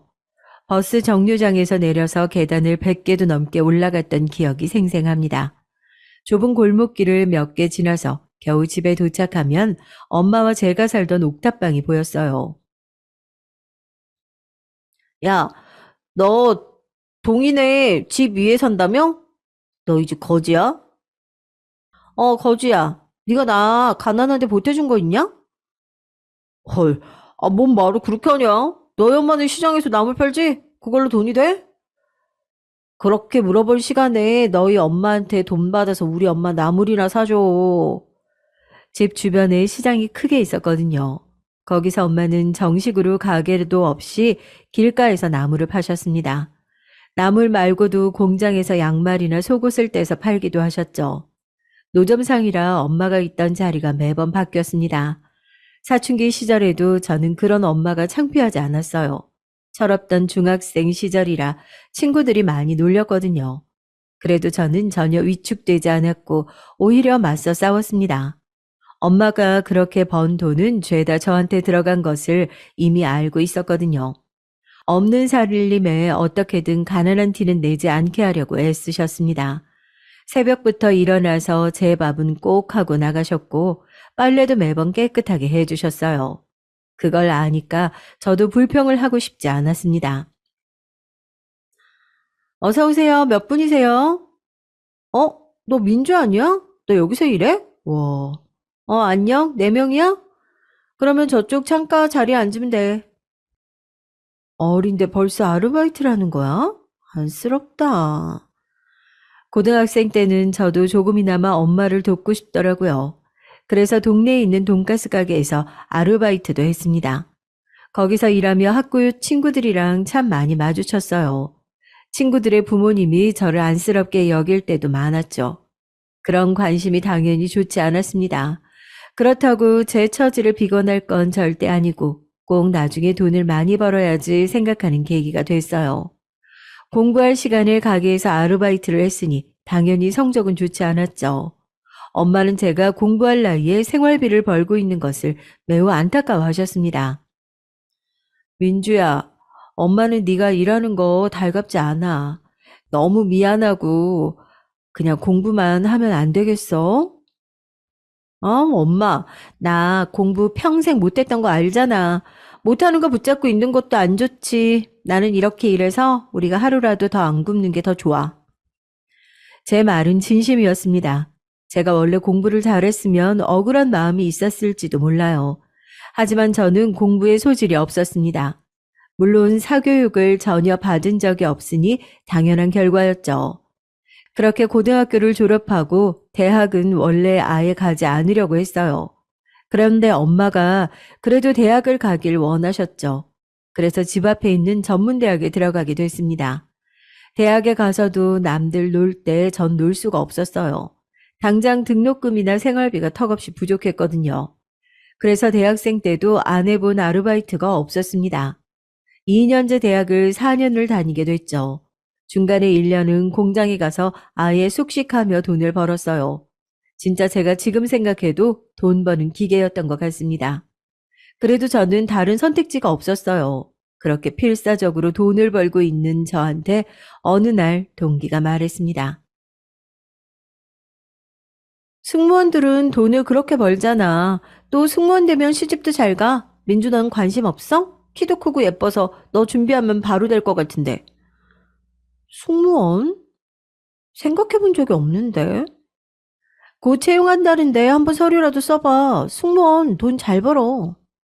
저는 진짜 다른 이유 없이 돈을 잘 번다는 소식에 바로 그날 원서를 제출했어요. 사실 그 전까지 해외는 무슨 국내 여행도 가본 적이 없었거든요.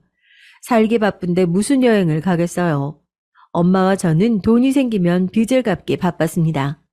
아무튼 그래서 원서를 제출하고 면접을 봤는데 운이 아주 좋게 한 번에 첫 지원에 합격하게 됐어요.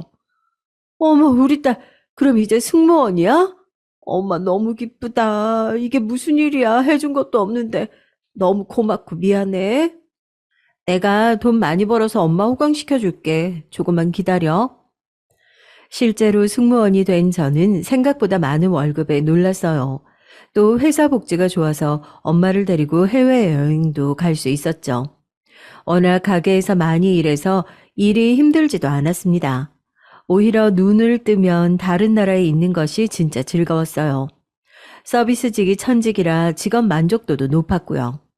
승무원 동기들은 다들 연애하느라 바빴는데 저는 엄마를 데리고 여행하는 재미에 푹 빠졌었습니다. 그러던 어느 날 친한 동기의 결혼식이 있어서 가게 됐어요. 뒤풀이까지 참석하고 저는 다시 일을 하고 있었는데 결혼한 동기가 저한테 신랑 측 하객 중 한 명이 저를 소개해달라고 했다고 하더라고요. 아, 나는 연애 관심 없는 거 알잖아. 소개 안 받아. 미안해. 아니, 민주야, 나도 웬만한 남자면 너한테 소개 안 해. 이 사람 잘 살아서 그래.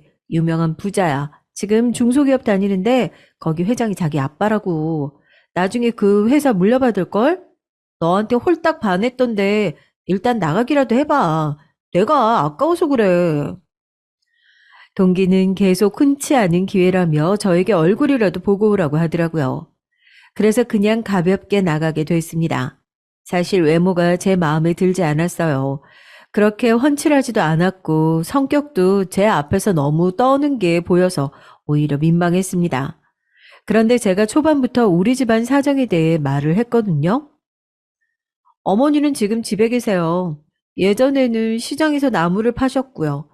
아버지가 어렸을 때부터 사기도 당하고 보증도 잘못 써서 집에 문제가 많거든요. 아, 힘드셨겠어요. 제가 감히 이해한다고는 못하겠지만 열심히 사신 건 존경합니다. 어머님도요. 감사합니다. 저도 모르게 마음속에 내재되어 있는 방어 기제가 발동됐는데 남편은 그런 저를 오히려 존경한다고 하더라고요. 그러면서 사귀기 시작하자 남편은 우리 집에 많이 찾아왔습니다.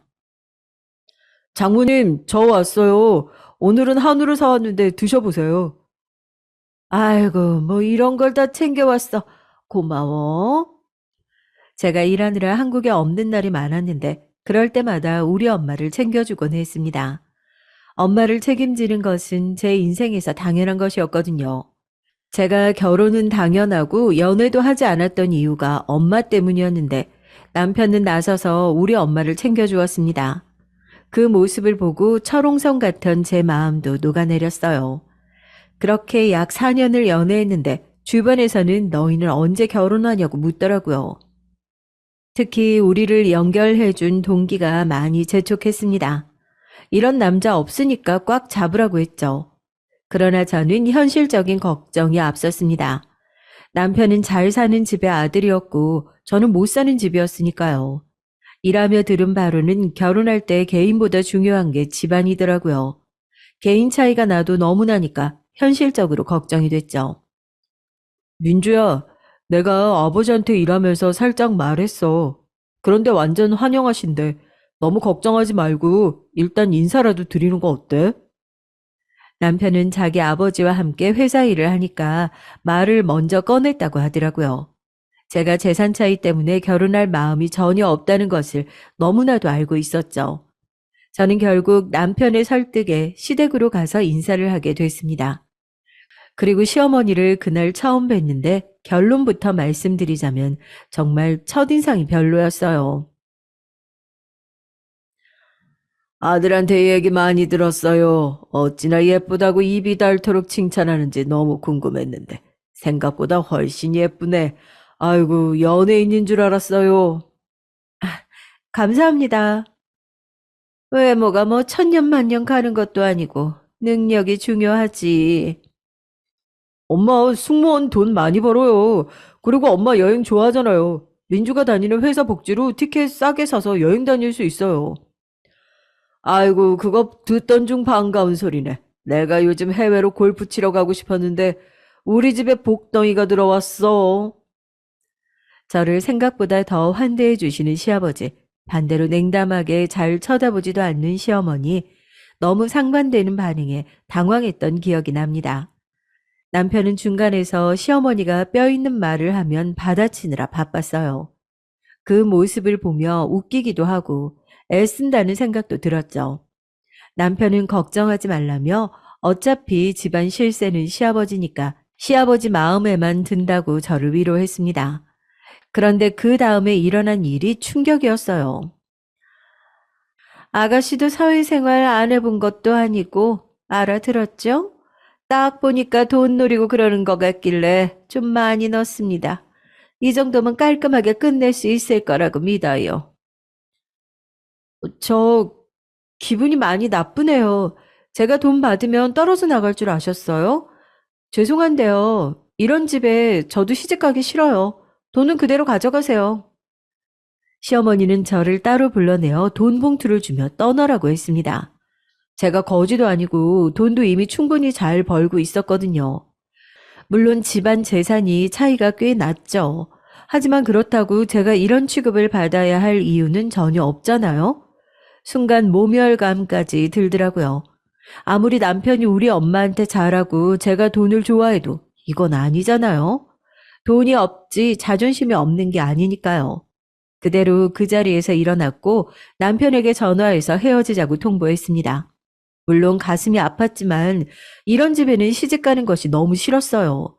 그런데 남편 반응이 의외였습니다. 민주야, 내가 미안해. 내가 장모님 죄송해요. 난 진짜 너 없이 안 돼. 너 없으면 나 못 살아, 민주야. 민주야. 아니, 이게 무슨 소리야. 민주야, 김서방 아니야? 엄마, 문 열어주지 마. 그냥 그대로 있어.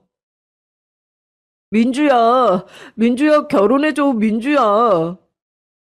남편은 술에 취해 우리 집 앞에 찾아오기 시작했습니다.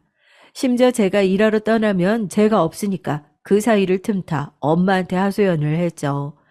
친정엄마는 안 그래도 사위가 당신에게 잘했는데 딸인 저와 결혼하고 싶어 매일같이 찾아와 눈물로 읍소를 하니 마음이 많이 흔들렸나 보더라고요.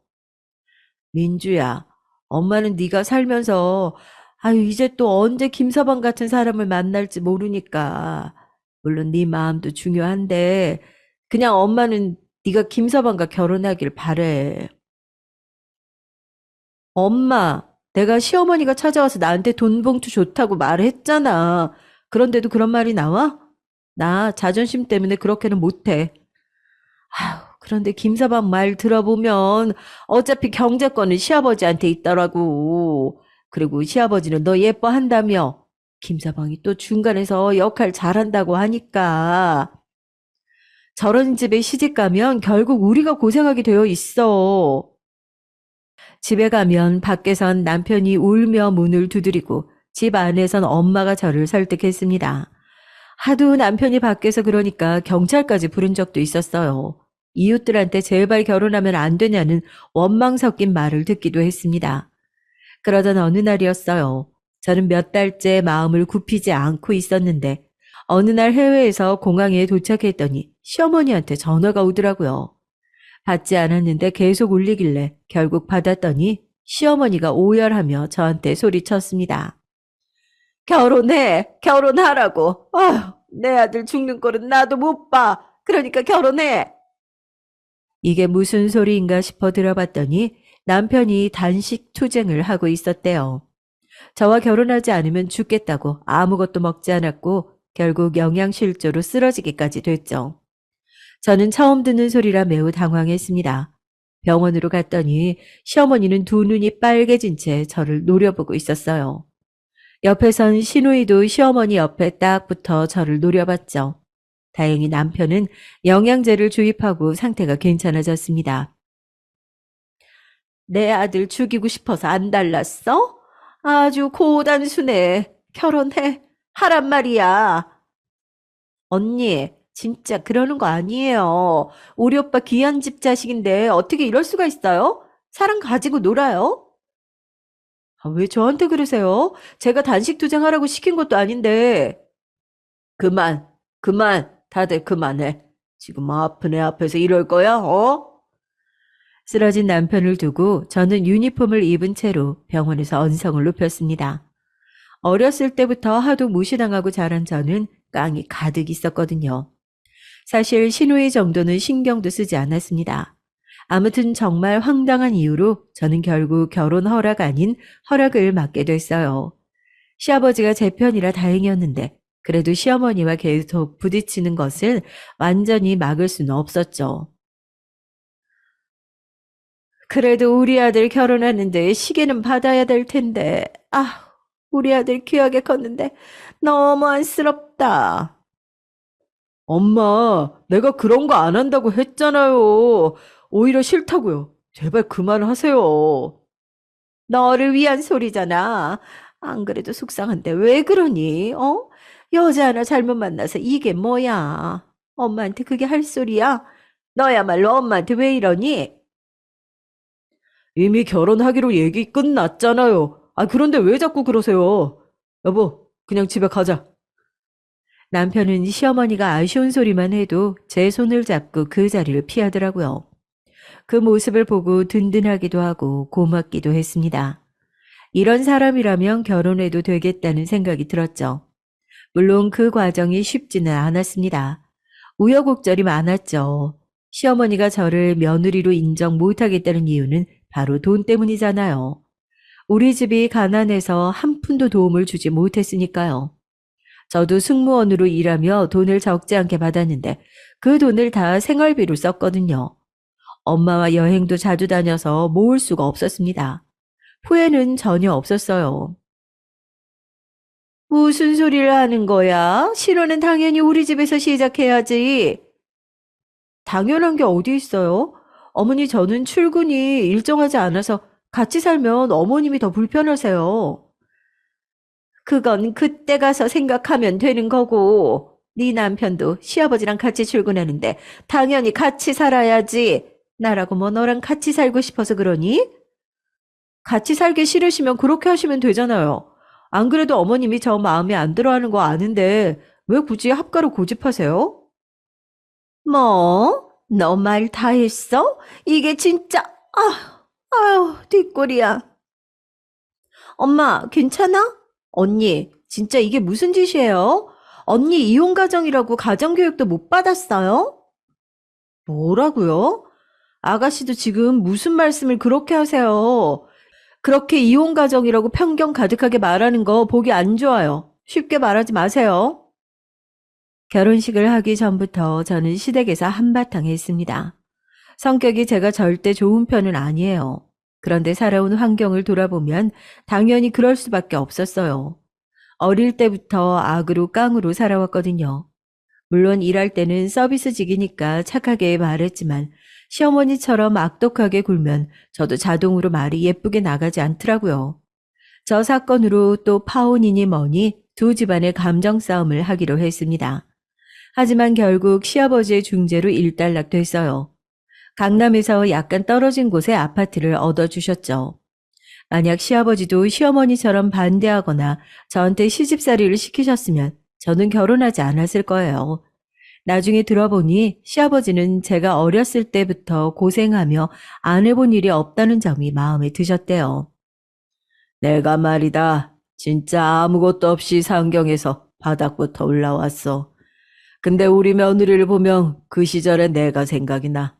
눈빛이 살아있어. 나는 그런 야망 넘치는 게 좋다. 시아버지는 제가 고깃집부터 슈퍼, 공장, 옷가게 등을 전전하며 일했던 것을 좋아하셨습니다. 그런 근성이 마음에 든다고 하셨죠. 요즘 젊은이 같지 않다고 하셨어요. 덕분에 결혼하며 시아버지가 완전한 제 편이라 든든했답니다. 결혼하고 나서는 딱 명절과 생신 때만 찾아가 뵀어요. 사실 시어머니가 시집살이를 시키려고 시동을 거는 것을 봤거든요. 그런데 제가 직업이 승무원이라 시어머니의 제안을 계속 거절하게 됐어요. 물론 사무직으로 일했어도 거절은 했을 텐데 아무래도 조금 더 쉬웠죠. 명절에 미리 와서 요리하는 것 좀 돕고 그래라. 또 내가 이 말 했다고 네 남편한테 쪼르르 이러지 말고, 어? 저 진짜 어머니 돕고 싶은데요. 일이 바빠서 어쩔 수가 없어요. 아시잖아요. 저 그날 프랑스 가요. 뭐만 하면 해외 간다고 하고, 아휴, 진짜 가는 건 맞아? 너는 승무원 아니었으면 어쩔 뻔했니? 그건 모르죠. 진짜 일하느라 못 가는 건데요. 이런 식으로 일 핑계를 대며 이리저리 빠져나가기도 했습니다. 시댁에서 일하는 이모님이 제가 알기로 두 분이나 계셨어요. 그런데 그 이모님들이 집안일을 다 해준다고 알고 있는데 시어머니는 제 얼굴을 보면 그렇게 설거지를 하길 원하시더라고요. 남편과 시아버지가 중간에서 말려주지 않았다면 저는 그 많은 식구의 설거지를 혼자 했겠죠. 신우이는 제가 뭐가 그렇게 마음에 들지 않는지 자기 엄마 옆에 딱 붙어서 저를 견제했습니다. 그리고 정말 유치한데 제가 식탁 위에 있는 빵을 먹으려고 하면 그 봉지를 치우더라고요. 처음에는 제가 음식을 먹으려고 하면 치우는 게 그냥 제 착각이라고 생각했죠. 그런데 몇 번 반복되자 착각이 아니라는 것을 알게 됐습니다. 아가씨, 식탁 위에 있던 빵 제가 먹으려고 했는데 혹시 어디 있어요? 아, 그거 제 방에 있어요. 언니 먹으려고요? 아, 네. 그거 남편하고 제가 시댁 식구들하고 같이 먹으려고 사온 거예요. 저는 그래도 시댁이 만만하거나 그러진 않았습니다. 시아버지가 서울 한복판에 아파트를 마련해 주셨고 많은 도움을 주고 계셨거든요. 당연히 저도 사람이니까 감사한 마음이 컸어요. 또 제가 결혼하면서 남편에게 고마웠던 점은 생활비였는데요. 엄마가 혼자 집에 계셔서 제가 월급을 받으면 대부분을 엄마한테 드렸어요. 엄마는 고생을 많이 하셔서 몸이 불편하셨거든요. 병원비도 많이 나가서 그럴 수밖에 없었는데 고맙게도 남편은 다 이해해 줬습니다. 그래서 저도 나름 시댁의 도리를 다하려고 하기는 했어요. 또 시아버지가 시어머니는 몰라도 시누이는 자식이라 많이 예뻐했거든요. 그런데 제가 다가가도 시어머니와 시누이는 오히려 저를 내치는 기분이 좋지는 않았습니다. 오히려 시어머니와 시누이는 노골적으로 여행 요구를 하기도 했어요. 제 직업이 명예가 없어 싫다고 했으면서도 혜택은 다 얻으려고 했죠. 예, 스위스에 가고 싶은데 이번 설에는 우리 가족 다 같이 스위스 좀 가자. 스위스랑 프랑스도요. 친구들은 다 유럽 경험 있던데 너무 부러워. 설에는 복지 티켓을 쓰는 게 좀 힘들어요. 그래도 한번 노력은 해볼게요.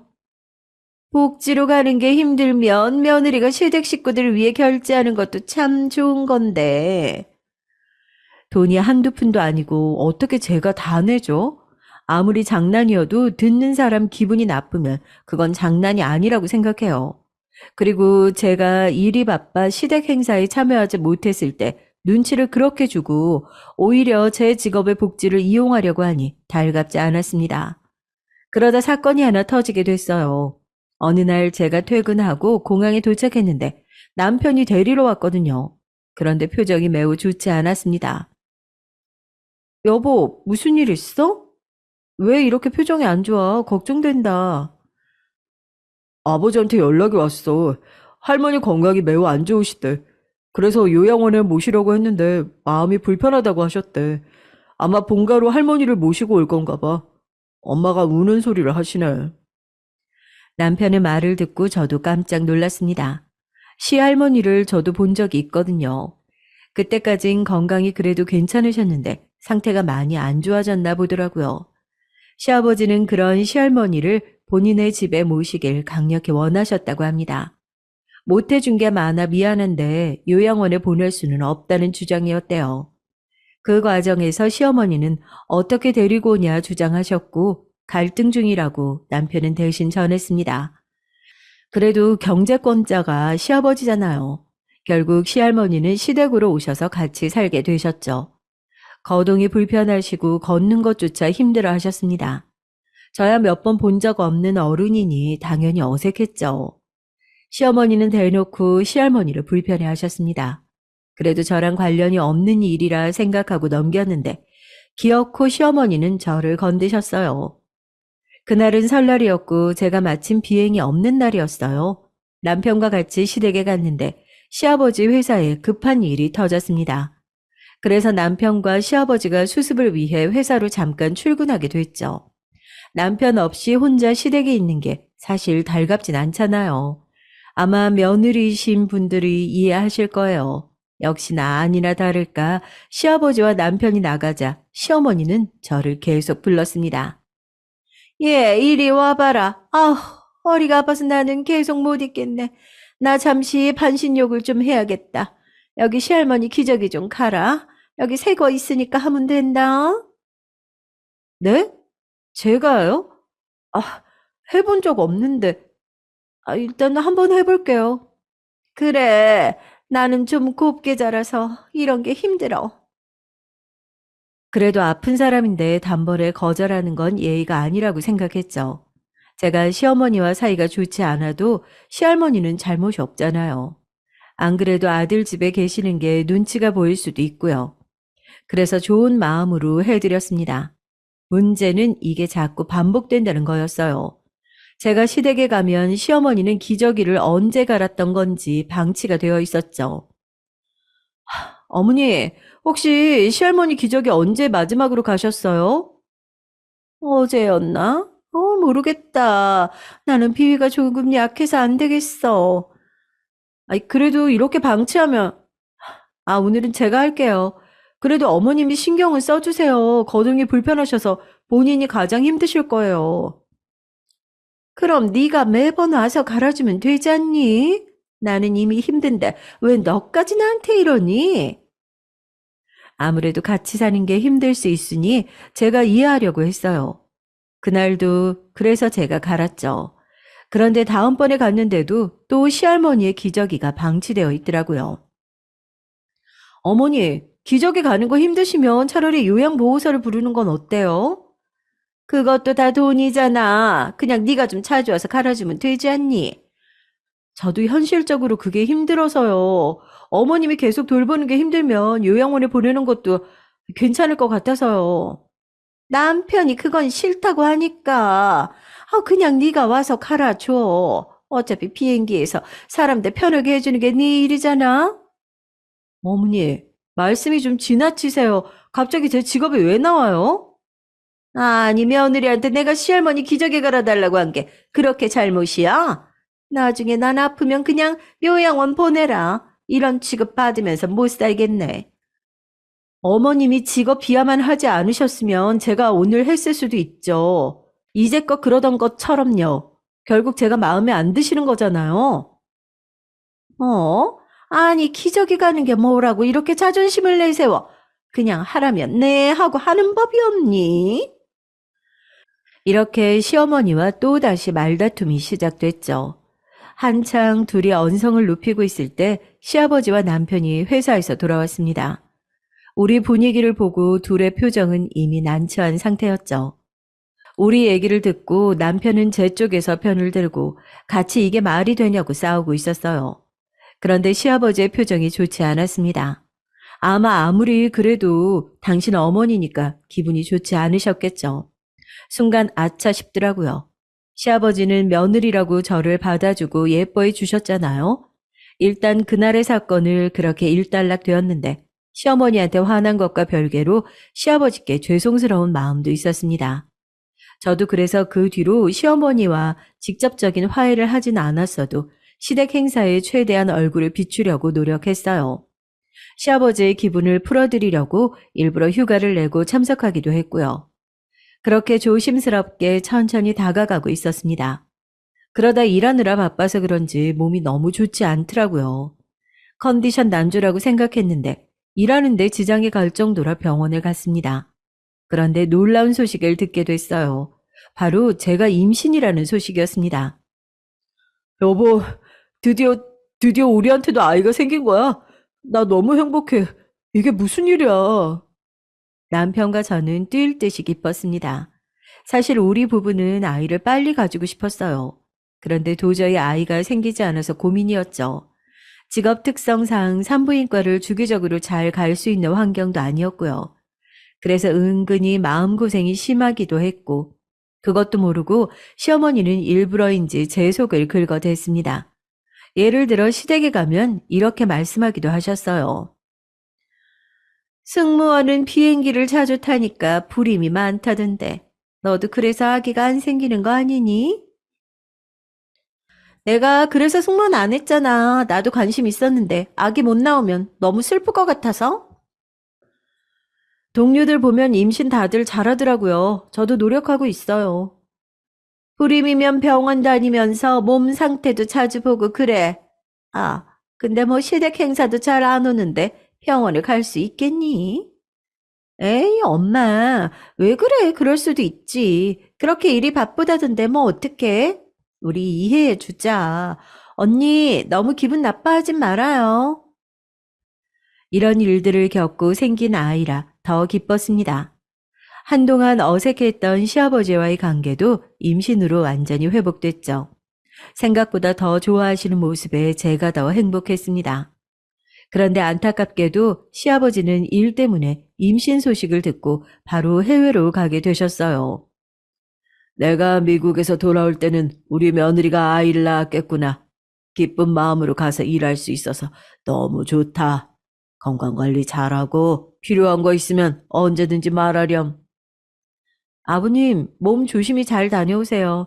저도 남편하고 태교 열심히 해서 건강하게 아이 낳을게요. 임신을 확인하고 회사는 바로 휴직할 수 있었어요.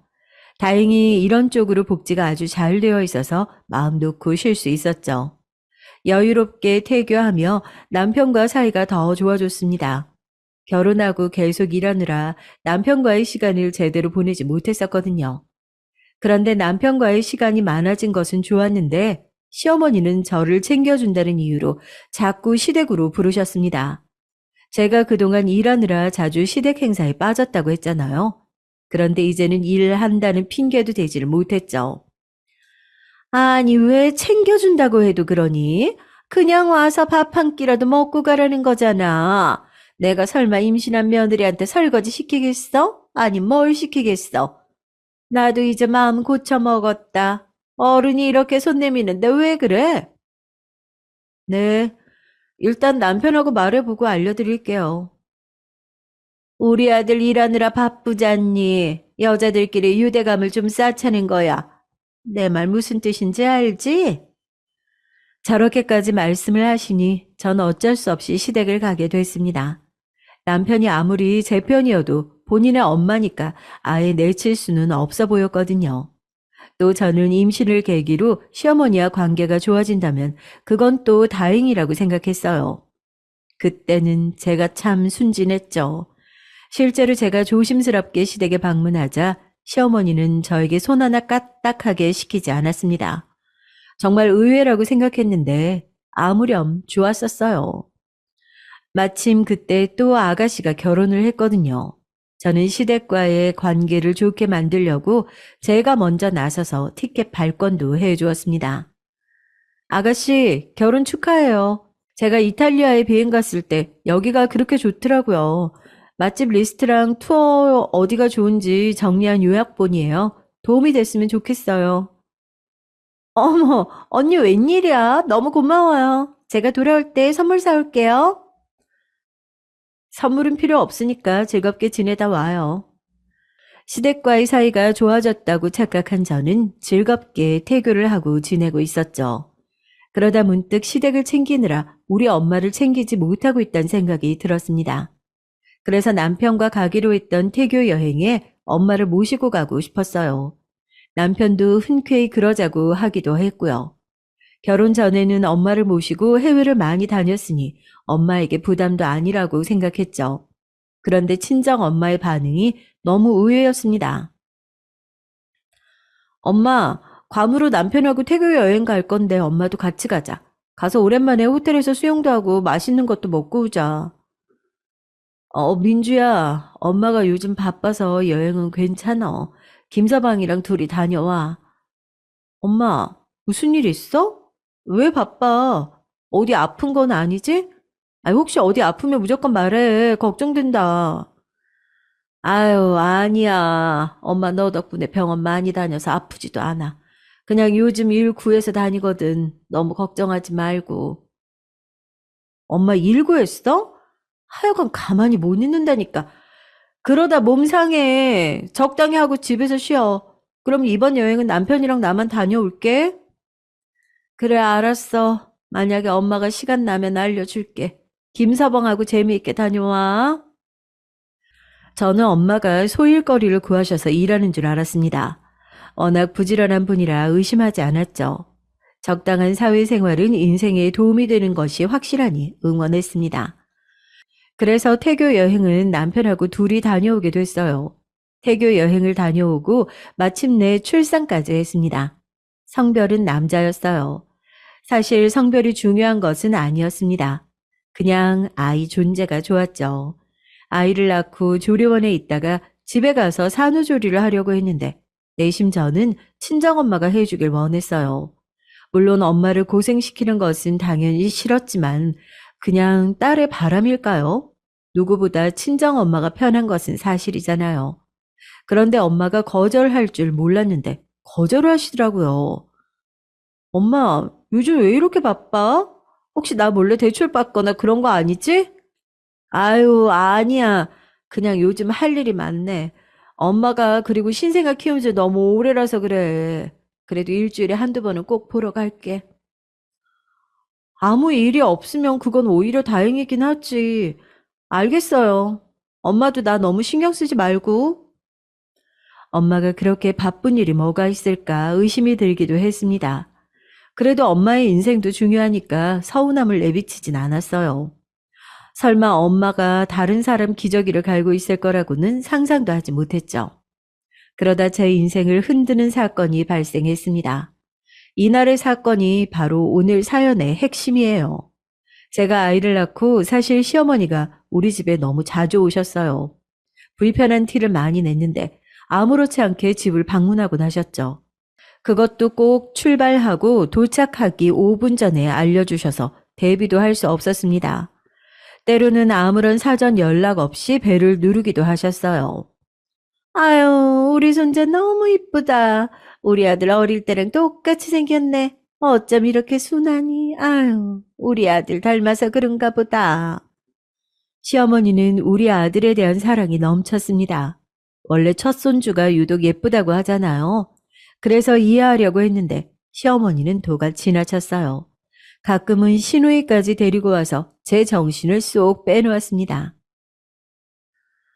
언니, 저도 요즘 아이 가지려고 하거든요. 저 아기 낳으면 이것들 다 물려주셔야 돼요. 알죠? 유모차 비싼 거 쓰시네요. 저거 근데 우리 오빠 돈 아니죠? 남편 돈이 제 돈이죠. 우리는 부부니까요. 너 지금 휴직 중 아니니? 아무리 부부는 공동재산이라고 해도 우리 아들이 고생하는 건 맞지. 너무 기분 나쁘게 듣지는 마라. 휴직 중이어도 제가 버는 돈도 꽤 많잖아요. 경제적인 것은 남편하고 제가 알아서 할게요. 안 그래도 신생아를 돌보느라 정신이 없는데 와서 저러고 있으니 누가 좋아하겠어요. 시어머니와 가까워졌다고 생각했는데 그 생각이 틀렸다는 것을 알게 됐습니다. 또 그냥 서서히 거리를 두어야겠다고 생각했죠. 그런데 와중에 시어머니가 우리 집에 다녀갔는데 그때 제 명품 가방 하나를 가져가셨더라고요. 동창회에 들고 가신다고요. 어머니도 충분히 사실 능력이 되는데 그냥 제 것을 탐내는 심보였습니다. 그냥 될 대로 되라 하고 빌려드렸는데 다시 가져다 주질 않더라고요. 남편에게 말해서 가져오라고 했는데 남편도 일이 그때 너무 바빠서 그럴 여유가 없었죠. 저는 그때 심정이 매번 시어머니가 불쑥 찾아왔으니 저도 그래야지 생각했습니다. 그래서 연락 없이 시댁으로 택시를 타고 가게 됐어요. 아이를 키우며 집에만 있으니 지루하기도 했고요. 그래서 시댁으로 가서 초인종을 누르고 기다렸습니다. 그런데 한참이 지나도 문을 열어주질 않더라고요. 원래 같았으면 이미 대문을 열어줘야 하는데 이상했죠. 계속 초인종을 누르는데 문이 굳게 닫혀 있었습니다. 시어머니가 안에 계시지 않아도 일하시는 이모님들은 꼭 계셨거든요. 이상하다 생각했는데 한참이 지나고 시어머니가 문을 열어주었습니다. 그런데 표정이 누가 봐도 너무 당황한 표정이었어요. 어머님 안에 계셨어요? 왜 이렇게 문을 늦게 열어주세요? 아이, 목욕하느라, 아니, 그런데 너는 무슨 말도 없이 이렇게 시댁에 불쑥 찾아오니? 어머님이 깜짝 방문해 주시니까 저도 그랬죠. 얼굴 보고 싶어서요. 그리고 제 가방 받으러 왔어요. 정말 너도 지독하다. 가방 가져다 줄 테니까 여기서 기다려. 시어머니는 저를 대문 앞에 세워놓고 기다리게 하더라고요. 순간 기분이 너무 나빴습니다. 본인은 틈만 나면 우리 집으로 와서 저를 괴롭게 했잖아요. 그런데 저는 들여보내지도 않다니요. 저는 억지로 아들을 품에 안고 집 안으로 들어갔습니다. 어디 한번 어머님도 당해봐라 하는 마음이었죠. 시어머니는 자꾸 주위를 둘러보더라고요. 그러더니 가방만 받고 나가라는 말과 함께 안방으로 도망치듯 갔습니다. 그 모습을 보고 시어머니가 또 우리 집에 찾아오면 나도 그렇게 해야지 생각했어요. 아들과 함께 거실에 가 앉아 있다가 그래도 시댁에 왔으니 시할머니에게 인사를 해야겠다는 마음이 들었습니다. 어머님이 가방을 가지러 간 사이에 시할머니 방으로 향했죠. 저 왔어요. 증손자도 데리고 왔는데 한번 보세요. 아들을 데리고 한박 웃음을 지으며 시할머니 방으로 향한 저는 너무 놀라서 그 자리에서 굳었습니다. 믿고 싶지 않은 광경을 목격했거든요. 처음에는 이게 꿈인가 현실인가 구분이 되질 않았어요. 그런데 아무리 봐도 제 눈앞에서 시할머니 시중을 들고 있는 사람은 우리 친정엄마였습니다. 너무 당황해서 처음에는 우리 엄마를 보고 엄마가 아니라고 부정했어요. 도저히 친정엄마가 여기 있을 이유가 없으니까요. 그런데 엄마도 저를 보고 심하게 당황했습니다. 저기 민주야, 아니 그게 아유 여긴 어쩐 일이야. 그거 내가 할 말이야. 엄마가 여기 왜 있어? 엄마가 아니 도대체 여기서 지금 뭐 하는 거야? 아니 빨리 설명해봐. 이게 뭐야? 아니 거실에서 기다리라니까. 아휴 이게 무슨 일이에요? 당장 설명해. 당신 미쳤어? 우리 엄마 데리고 지금 뭐 하는 거야? 제가 어렸을 때부터 열심히 일했던 것도 결혼하고 직업을 놓지 않았던 것도 다 엄마 때문이었거든요. 우리 엄마가 더 고생하지 않길 바랐어요. 그동안 너무 고생만 했던 엄마라 호강시켜드리고 싶었거든요. 그런데 그런 엄마가 오히려 시댁에서 시할머니 똥기저귀를 갈아주고 있다니 믿을 수가 없었습니다. 애초에 엄마가 왜 여기 있는지도 이해가 가질 않았죠. 아이, 너희 엄마한테 그냥 지나가듯 말했는데 와서 돕더라고. 제가 강요한 거 아니죠, 사돈? 말씀 좀 해보세요. 그래, 민주야. 엄마가 하겠다고 한 거야. 그러니까 화내지 마. 아니, 엄마가 왜 하겠다고 해? 말이 되는 소리를 하라고. 나 진짜 너무 속상해. 이게 지금 뭐냐고, 지금. 제가 울분에 차서 소리를 치니 엄마는 눈에 띄게 당황했어요. 너무 속상한 마음에 저는 눈물이 계속 나오더라고요. 남편에게 전화를 해서 당장 시댁으로 오라고 하고 끊었습니다. 너무 화가 나서 온몸이 부들부들 떨리더라고요. 아들은 눈에 들어오지도 않았습니다. 저기 지나가듯 한 말에 온 너희 엄마가 문제지. 그럼 내가 문제니? 너 결혼할 때 아무것도 안 들고 왔잖아. 이런 식으로 갚겠다고 한 것은 너희 엄마. 어머, 야, 너 지금 뭐 하는 거니? 저는 시어머니의 말에 참을 수가 없었어요. 결국은 또 저에 대한 원망의 마음으로 일어났다는 말이잖아요. 그놈의 결혼할 때 아무것도 들고 오지 않았다는 게 이런 결과를 만들어낼 줄은 몰랐습니다. 만약 이런 결과가 있다는 것을 알았다면 저는 절대 결혼하지 않았을 거예요. 순간 너무 화가 나서 그대로 똥기저귀를 잡고 시어머니 얼굴에 던졌습니다. 시할머니가 거동이 매우 불편해서 옆에 기저귀가 많았거든요. 아직 치우기 전이라 그걸 시어머니 얼굴에다 가져다 댔어요. 시어머니는 미쳤다고 저를 밀어냈지만 절대 밀리지 않았습니다. 내친 김에 아들의 기저귀까지 벗겨서 시어머니 얼굴로 가져다 댔죠. 그만해, 너 미쳤니? 이 뭐 하는 거야? 미친 건 당신이 미친 거지. 어디서 사돈을 불러서 똥기저귀를 갈게 해. 제가 그렇게 미친 듯이 응징하고 있으니 남편이 도착했죠. 표정을 보니 남편도 왜 친정엄마가 여기 있는지 의아한 눈치였습니다. 당신 이혼해. 나 도저히 너희 엄마 같은 시어머니하고 못 살아. 세상 천지에 누가 사돈을 불러서 똥기저귀를 갈게 해? 뭐? 난 전혀 몰랐어. 엄마, 이게 무슨 말이야? 진짜 도대체 왜 이러는 거야? 남편까지 나서서 시어머니에게 뭐라고 하자 시어머니는 크게 당황을 하더라고요. 아랑곳하지 않고 미친 듯이 집안 물건을 다 던졌습니다. 이왕 미친 거 크게 미친 모습을 보여주고 싶었어요. 부엌으로 가서 시어머니가 그렇게 아끼던 그릇도 다 깨버렸습니다. 눈에 보이는 건 다 건드렸어요. 친정 엄마가 옆에서 아무리 말려도 들리지 않았습니다. 저는 정말 이혼할 생각이었거든요. 남편도 뿌리치고 아들도 두고 엄마 손만 잡고 시댁을 나왔습니다. 엄마는 옆에서 안절부절 못하더라고요. 나 엄마랑 행복하게 사는 게 인생의 목표였어. 그런데 왜 이러고 있어? 나 너무 속상해. 아휴, 엄마는 네가 결혼할 때 해준 게 아무것도 없잖니. 그래서 그냥 항상 너한테 미안한 마음이었어. 그런데 마침 사돈이 연락이 와서 기저귀 가는 법을 물어보길래 내가 도움이 될까 싶었지. 그렇다고 여기 와서 똥기저귀를 갈고 있으면 어떡하냐고. 됐어. 나는 이런 집구석하고 못 살아. 이혼할 거야. 민주야, 아휴, 엄마가 미안해.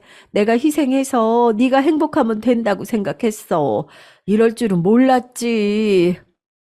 엄마가 잘못한 건 전혀 없으니까 미안해 하지 마. 시어머니가 미친 거지. 엄마는 아니야. 괜찮아. 저는 남편과 살던 집으로 가지 않고 바로 친정으로 갔어요. 당연히 남편에게 미친 듯이 연락이 오기 시작했죠. 여보, 내가 미안해. 나도 전혀 몰랐어. 몰랐던 것도 미안해. 제발 이혼은 안 돼.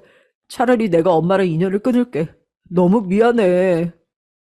저는 남편이 아무리 빌어도 봐주지 않으려고 했어요. 남편은 여전히 사랑했고 아들도 눈에 넣어도 아프지 않았습니다. 그러니 시어머니와 계속 얼굴을 보고 살 수 없었어요. 그런데 마침 그때 시아버지가 미국에서 귀국을 했습니다. 저는 시아버지에게 좋은 감정만 있었지만 그때는 감정이 상할 대로 상한 상태라 마중도 나가지 않았죠. 한국에 오셨다는 것을 알아도 연락조차 하지 않았습니다. 남편의 연락도 제대로 받아주지 않았어요. 그러고 있으니 나중에 시아버지가 직접 연락도 왔는데 전혀 받지 않았습니다. 받아주려고 해도 자꾸 머릿속에 엄마가 똥기저귀를 갈던 모습이 재생됐거든요. 참을 수가 없었죠. 그런데 어느 날 우리 친정집으로 누가 찾아왔는지 아세요? 바로 시어머니였습니다. 시어머니가 찾아와서 빌기 시작했어요. 저는 너무 놀랐습니다. 내가 미안하다. 사돈, 제가 죄송해요. 저는 지금 남편이 이혼하자고 해요. 이런 사람인 줄 몰랐다고 아들마저 외면하고 있어요. 제가 너무 죄송해요. 생각이 짧아도 너무 짧았습니다. 정말 의외라는 생각이 들긴 했어요. 그리고 나중에는 시아버지까지 찾아오셨죠. 사돈, 죄송합니다. 제가 미국에 있어서 제대로 상황을 몰랐어요. 죄송하다는 말밖에 할 말이 없습니다. 아가, 너한테도 미안하다. 이제 절대 이런 일 없을 거야. 여보, 평생 엄마 안 보게 할게. 제발 이혼은 안 돼. 내가 너무 미안해. 그렇게 시댁 식구들이 단체로 죄송하다고 사과하니까 마음이 점점 풀리긴 했어요. 그리고 시어머니가 미운 거지 시아버지와 남편이 미운 건 아니었거든요. 그래서 결론을 말하자면 전 이혼하진 않았습니다. 지금은 저 사건 이후로 시어머니와 시누이를 전혀 보지 않고 있어요. 남편하고 아들을 키우며 행복하게 살고 있죠. 시어머니는 이혼 얘기가 나오니 저한테 하던 진상 행동을 더 하지 않고 있습니다. 알고 봤더니 시아버지는 시어머니가 저한테 한 짓을 제대로 알고 계시지 않았어요. 남편도 본인 엄마가 그럴 줄은 몰랐다고 실망이라고 하더라고요. 지금은 시간이 나면 친정엄마를 데리고 여행도 다니고 있습니다. 여기까지가 제가 준비한 사연인데 재미있게 들으셨는지 모르겠어요. 들어주셔서 감사합니다, 여러분. 부당한 일 있으면 저처럼 참지 말고 사세요.